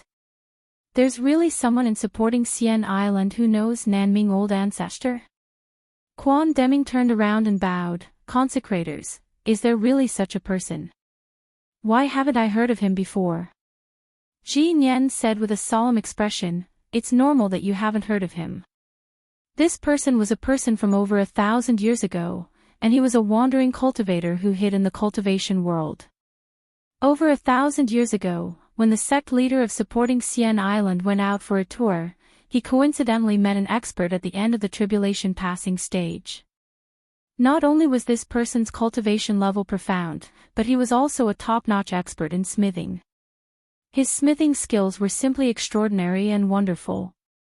Sect leader Ren wanted to befriend him, but the other party was unwilling to acknowledge him. In the end, sect leader Ren asked for his name, but the other party only said Nanming Old Ancestor and left. After that, supporting Xian Island sent people to secretly investigate this Nanming Old Ancestor, but it's a pity that we didn't have the chance to meet him again. That's right. Fan Benlei nodded and said, most people don't even know about this. I've only seen it in the secret records of Nurturing Heart Pavilion. According to sect leader Ren's description, with the smithing skills of that Nanming Old Ancestor, it shouldn't be difficult for him to forge a treasure spear. But this was already a matter from over 1,000 years ago. If this person is really still alive, then wouldn't he be over 1,000 years old? When everyone heard this, they immediately thought of a possibility. If that person was still alive, wouldn't his cultivation level have already reached the legendary soul formation stage? Think about it, even if Yu Qianqiu was spouting nonsense, it couldn't be so coincidental. Putting aside the fact that the name was the same, to be able to take out such a treasure, wouldn't it coincide with the secret of Nanming Old Ancestor being a smithing expert? Like I said, I've only heard of this Nanming Old Ancestor from Healy. How could you possibly know him?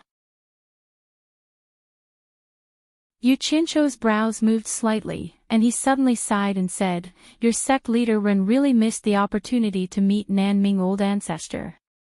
This Nanming Old Ancestor he loves spirit stones. If supporting Xian Island sect leader Ren could lure him with spirit stones, it wouldn't be difficult to make him stay on your supporting Xian Island. Sigh. He did give me some treasures, but it's a pity that he forced me to search for spirit stones for him. I'm really worried to death. If Nanming Old Ancestor really heard this, he would probably jump in anger. Who said I love spirit stones? I don't even know who Yu Qianqiu, are. When did I force you to search for spirit stones?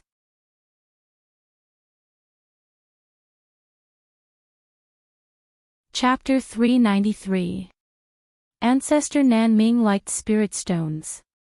The people of Supporting Immortals Island finally understood why Yu Qianqiu and the purple-clothed lady were so frantically accumulating wealth after their appearance. It turned out that there was an inside story. Ji Nian and Fan Benlei looked at each other. While Yu Qianqiu was looking at the duel in midair, they gave Quan Deming a look. Quan Deming nodded his head in understanding. He turned to Yu Qianqiu and said, "Yu Qianqiu, can we borrow that spear for a while?" Yu Qianqiu paused and said with some difficulty, "I know what you mean. You want to borrow the spear for Elder Dongfang to use, but I promised Ancestor Nanming that I can't easily take out the treasures he bestowed, and I can't let others use them without permission. Otherwise, it's very likely that he will take them back. Elder Quan, you have to know that I'm prepared to use these treasures to save my life at a critical moment. If they were to be taken back, what would I do when I encounter danger in the future? Most importantly, I've always kept my promises. You guys better think of another way. We can pay spirit stones to rent it from Ancestor Nanming. What do you think?" Quan Deming said. Yu Qianqiu smiled bitterly and said, "Elder Quan, it's not that I don't want to promise you, but Ancestor is at the ends of the earth. Even if you rent it from him, I'm afraid that by the time you get the news that he agrees, it'll be too late. Do you think it's still necessary? Can you make this decision on behalf of Ancestor Nanming?" Quan Deming asked. "Me?" Yu Qianqiu pointed at himself and then fell silent. He seemed to be thinking about something in the silence. After a while, he nodded, but then he shook his head and said, "As long as there are spirit stones, I can make the decision. But you guys don't know Ancestor Nanming's character. He won't care about a small amount. His appetite is a little big." It was unknown whether he was feeling guilty when he said this. Was it the Nanming ancestor whom he had never met that had a huge appetite, or was it him who had a huge appetite? Quan Deming glanced at Dongfang Cheng A.O., who was fighting in grief and indignation. With a firm expression, he said, "Name a number that the Nanming ancestor can accept. As long as it's not too outrageous, we won't make things difficult for you." The greatest significance of Supporting Immortal Island's first appearance was not to win spirit stones, but to save face. For the number one sect in the world, reputation was sometimes more important than spirit stones. Ze and the people from the four major clans were no longer in the mood to watch the fight. From time to time, they would look at the people from Supporting Xian Island. They didn't know what Yu Qianqiu was doing with the people from Supporting Xian Island. He kept talking non-stop. As for Bai Zizong and the other three who were standing at the back, their gazes often stopped on the graceful silhouette of the lady in purple in front of them, sinking deeper and deeper. Yuan Jiukue from the Six Paths Demon sect had questioned the disciple who was beaten yesterday, but that disciple refused to admit that he spat on Yu Qianqiu. As a result, Yuan Jiukue's hateful gaze couldn't leave Yu Qianqiu today. Now that he had finished visiting the 10,000 demon side, he went to the Supporting Xian Island side. At first, he thought that this kid was really capable to be able to win over both the righteous and demonic sections. But now, he felt that something was wrong. Yuan Jiukue looked at the scene doubtfully. Dongfang Chang Ao was in imminent danger, but the people from Supporting Xian Island were busy chatting with Yu Qianqiu. Even the two consecrators in the final stage of the tribulation passing realm were hitting on him. This was like seeing a ghost. Could it be that Supporting Xian Island wasn't worried about Dongfang Chang Ao's safety at all? Impossible.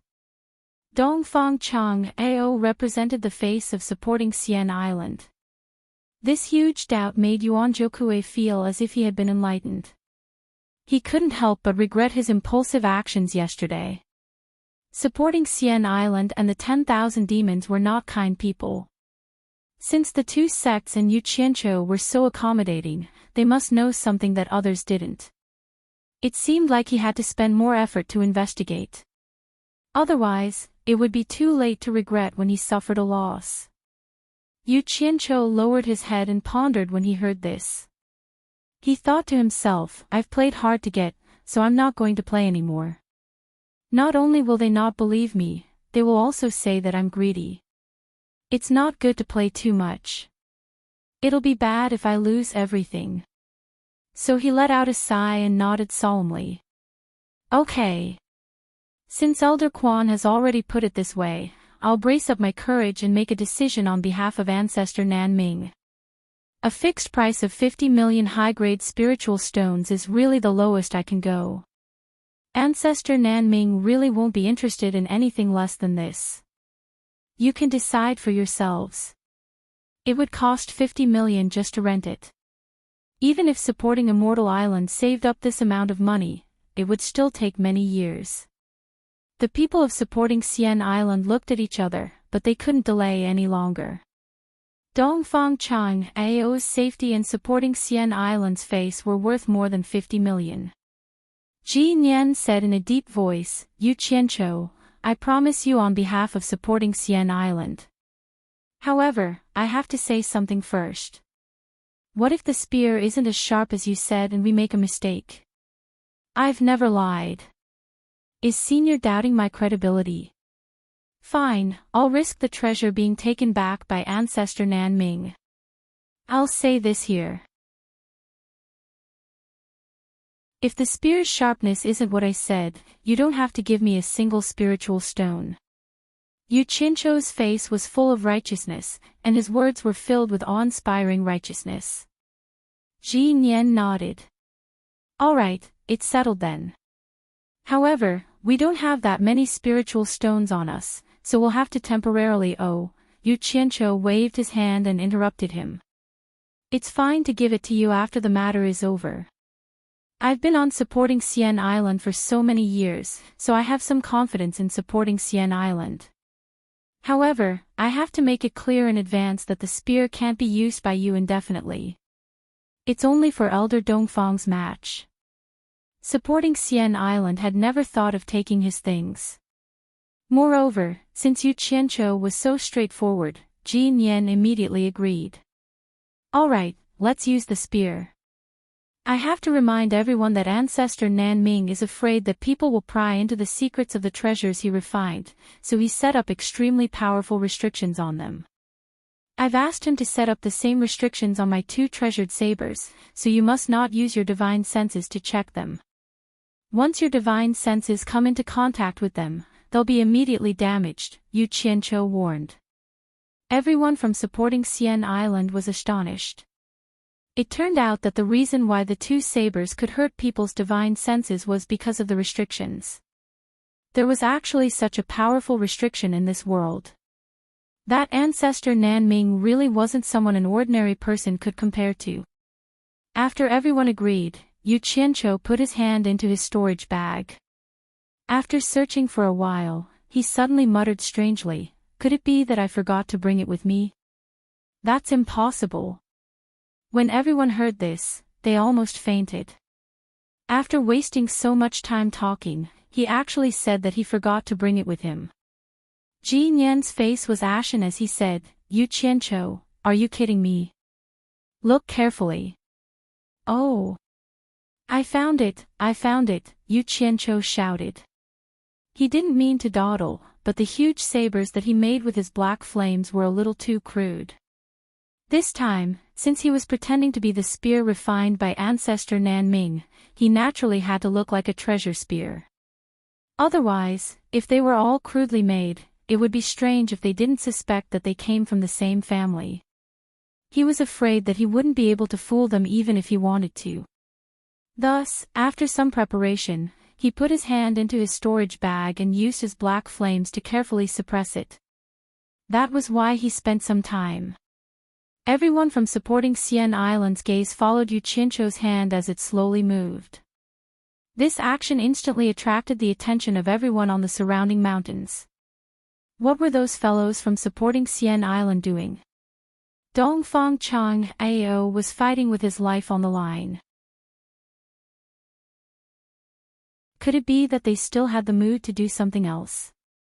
The spear's tail that was slowly pulled out was black. It was formed by two malevolent beast claws, and the fine scales on the claws were vivid and lifelike.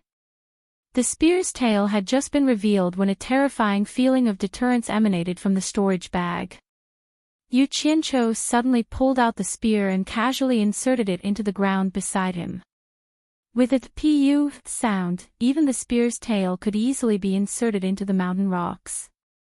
The spear's body was about 2 meters long, and it was completely black.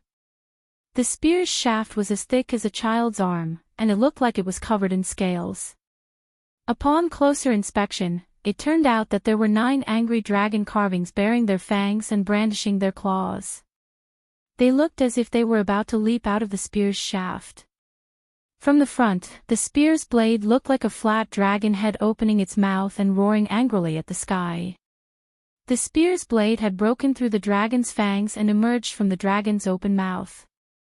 On top of the original 2-meter-long spear's body, there was a sharp edge that was half a meter long. The center of the spear bulged out while the edges were thin, and it even carried a dense barb. The spear's entire body was pitch black, and it didn't reflect any light in the sunlight. It was truly a mystery what it had been forged from. The moment this spear appeared, the people from supporting Xian Island felt like they had to retreat before even trying it out, and they couldn't help but gasp. Needless to say, just this meticulous carving and this concealed aura meant that this was undoubtedly a treasured spear. The people standing closer to the spear could clearly see the fierce spearhead and were left speechless. Those farther away were also trying to figure it out. Yu Qianqiu examined the spear's design and was very satisfied with it. In his rush just now, he had recalled the image of the red dragon in Twilight Valley and applied it to this spear. As expected, the spear's aura was extraordinary. How could he not praise such a masterpiece? Yu Qianqiu coughed and solemnly said, "When this spear first took shape, someone used it to kill a 9,000-year-old flood dragon that was on the verge of ascending.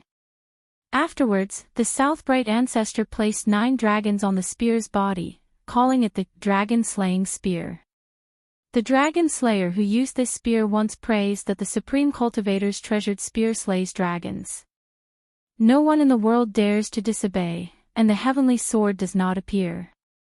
The dragon-slaying spear. This spear once slaughtered a flood dragon that was on the verge of ascending." Fan Benlei said in disbelief.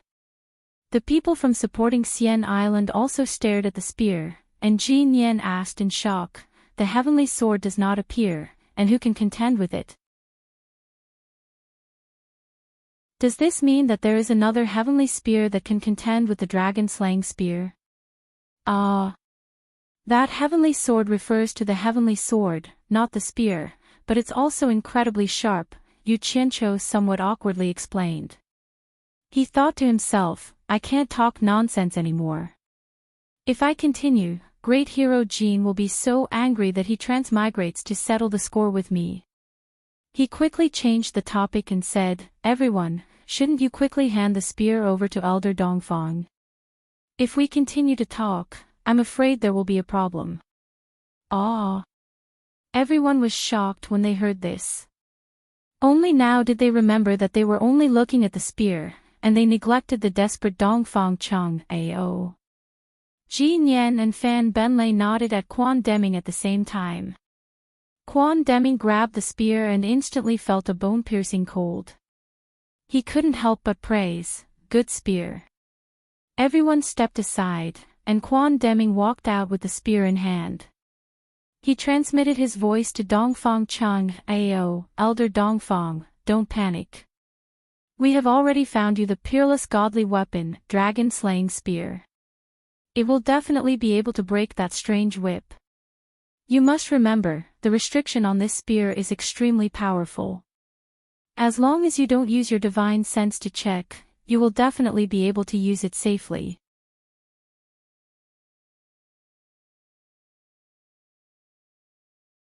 Chapter 394.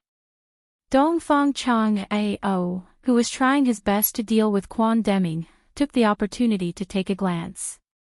When he saw that Quan Deming was indeed holding a black spear in his hand, his spirit was lifted, but he was a little confused.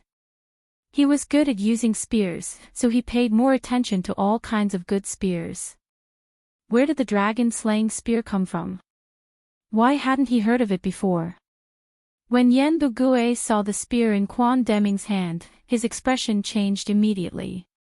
He could guess what was going to happen next. He transmitted a message to Yen Biao, "Be careful, Mr. Yen. Supporting Xian Island is going to send a spear into the battlefield. This spear might be able to break Mr.'s whip. You must not let it fall into the hands of Dongfang Chung Ao." Yen Biao stopped in mid-air. Although he looked relaxed, he didn't dare to get too close to Dongfang Chung Ao. He was constantly on guard, afraid that Dongfang Chung Ao would launch another sneak attack. He was really shocked just now. When he heard Yen Bugue's telepathic message, he looked towards the direction of supporting Immortals Island. As expected, there was someone holding a black spear. He couldn't help but smile and reply to Yen Bugue, "Palace Master Yen is worrying too much. The black dragon whip in our hands is made from a flood dragon that had cultivated for thousands of years. He extracted its tendons, peeled its scales, and refined its bones. How can it be broken by ordinary treasures?" Yen Bugue saw that this guy was underestimating his enemy, so he reminded him again, supporting Xian Island is not comparable to ordinary sections. The golden source spear in Dongfang Chang Ao's hands is also an upper-grade treasure. It's just that Mr.'s black dragon whip is able to restrain it. Now that they are taking out something to replace the golden source spear, it's definitely not an ordinary treasure. "Mister, you must not be careless." Yen Biao was alert. The two people in the air were looking at the spear in Quan Deming's hand. All the sects also saw some clues and knew that supporting Xian Island had brought out a powerful treasure. Quan Deming looked at the position and transmitted a message, "Elder Dongfang, get ready to pick up the spear." After saying that, he threw the spear. A black shadow drew an arc and landed on a protruding boulder at the bottom of the valley. The black spear was inserted into the rock at an oblique angle. There was almost no sound, only the black end of the spear was exposed. All the sects were shocked. It was indeed a treasured spear.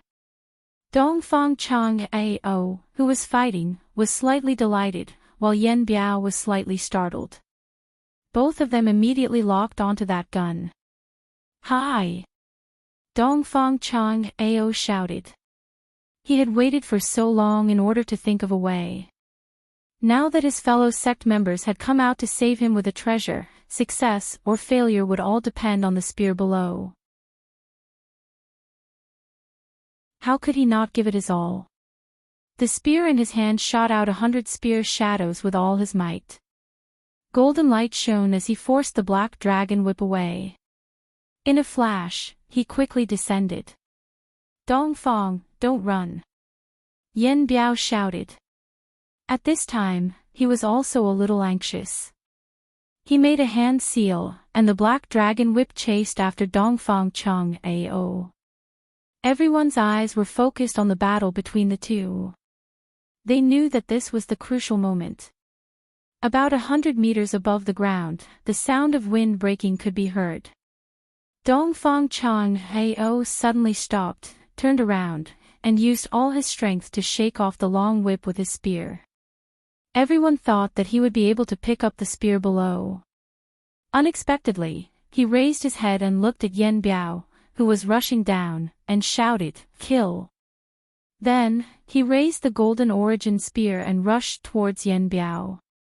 His imposing manner was incomparably valiant.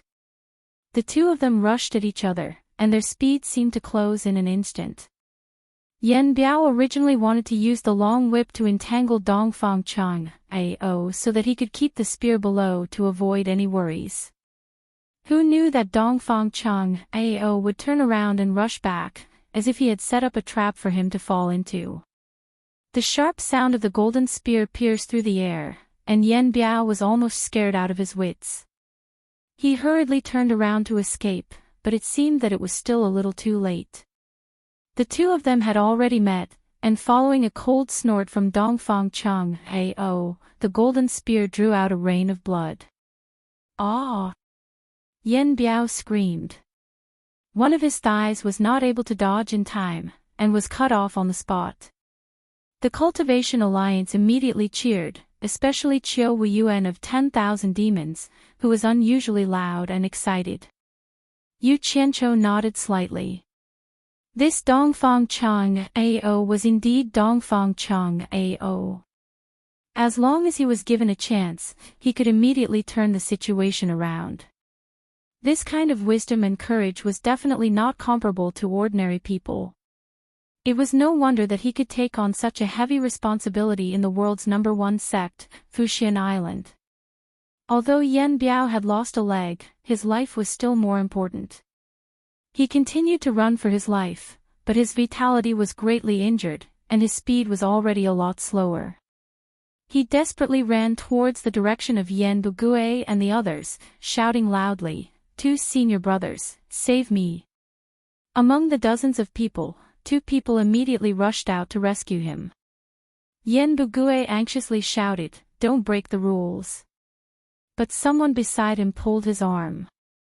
The 2 people could not care so much now. Their junior brother was about to die, who would care about the rules? At worst, they could just admit defeat. However, the scene that the 2 of them were most worried about still appeared. Dongfang Chang Ao had already caught up to Yen Biao. His expression was as calm as still water, and he raised his spear above Yen Biao's head. The 2 of them immediately shouted, "Show mercy." Yen Biao turned around in horror, only to see a ray of golden light flying towards him. Dongfang Chang Ao had just used the spear 3 times, and his movements were clean and neat. He was indeed someone who had used the spear for a long time. Ah! A few pieces of minced meat and blood fell to the ground accompanied by a shrill scream. Yen Biao was finished.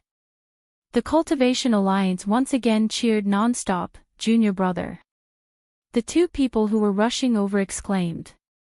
The 2 people raised their hands and pulled out whips that were exactly the same as Yen Biao's. Dongfang Chang Ao turned around and left, landing on the ground at the fastest speed. Not far away, he saw the ownerless long black whip lying quietly on the ground. He raised his hand and grabbed it, then directly threw it into his storage bag. This could be considered as his spoils of war. Seeing that the 2 people who pulled the whips were picking up the pieces of Yen Biao's body, he looked at the broken leg in front of him. He was afraid that the other party would not let this go so easily. Dongfang Chang Ao first took out an energy recovery pill and swallowed it. At the same time, he stuffed the golden origin spear in his hand into his storage bag. He turned around and grabbed the black spear handle on the boulder behind him. As he grabbed it, his eyes slightly widened. He suddenly pulled out the black Dragon Slayer spear that was stuck on the boulder and raised it to take a closer look. The long spear was cold and pitch black. The dragon claw held the spear spine, and the 9 dragons roaming spear was like a raging dragon spitting out cold blades. The entire spear was almost covered by the fine scales of the dragon, and it looked extraordinary. In particular, there seemed to be a huge amount of power contained within it. That kind of terrifying power seemed familiar. Dongfang Chang Ao looked at the fellow sect members of supporting Xian Island in surprise. He had never heard of such a spear in the sect. If there was one, it would have been given to him long ago. He reckoned that it would not have dragged on until now. "Elder Dongfang, you have won the first round. The 2 consecrators have summoned you back." Dongfang Chang Ao suddenly received a voice transmission from Quan Deming. He nodded slightly and flew back to the people of supporting Xian Island in a flash. The surroundings were filled with cheers. The Cultivation Alliance had won the first round, and all the sects were cheering. "Elder Dongfang is indeed amazing." Yu Qianqiu praised happily. This really made him overjoyed. He had not even used the spear, and he had already earned 50 million. Even if he lost in the end, he could still earn 10 million. If he had known earlier, he would not have spent 40 million. Dongfang Chang Ao was startled. Why was this guy here? He nodded and did not say anything. However, Yu Qianqiu stretched out his hand and said, Elder Dongfang, please return the Dragon Slayer's spear to me. This spear is yours. Dongfang Chang Ao looked at the fellow sect members in surprise. Finally, his eyes fell on Quan Deming. The latter nodded silently and said, I borrowed it from Yu Qianqiu for emergencies. I promised him that I would return it to him after one round. This. Dongfang Chang Ao's eyes lingered on the spear. He was a little reluctant to part with it. After a little hesitation, he said decisively, Yu Qianqiu, are you selling this spear? Yu Qianqiu waved his hand and said, No, no. I won't sell it no matter how much money you give me. Elder Dongfang, please return the spear to me. At this moment, someone in the valley suddenly shouted, Middle stage tribulation passing cultivator, Yan Fang is here to accept the challenge. Dongfang Chang Ao, do you dare to come down and fight me? Everyone from supporting Xian Island looked over. It was none other than one of Yan Biao's senior brothers. It seemed like he wanted to take revenge. Dongfang Chang Ao snorted and turned to Yu Qianqiu and said, Yu Qianqiu, lend me the spear for one more round.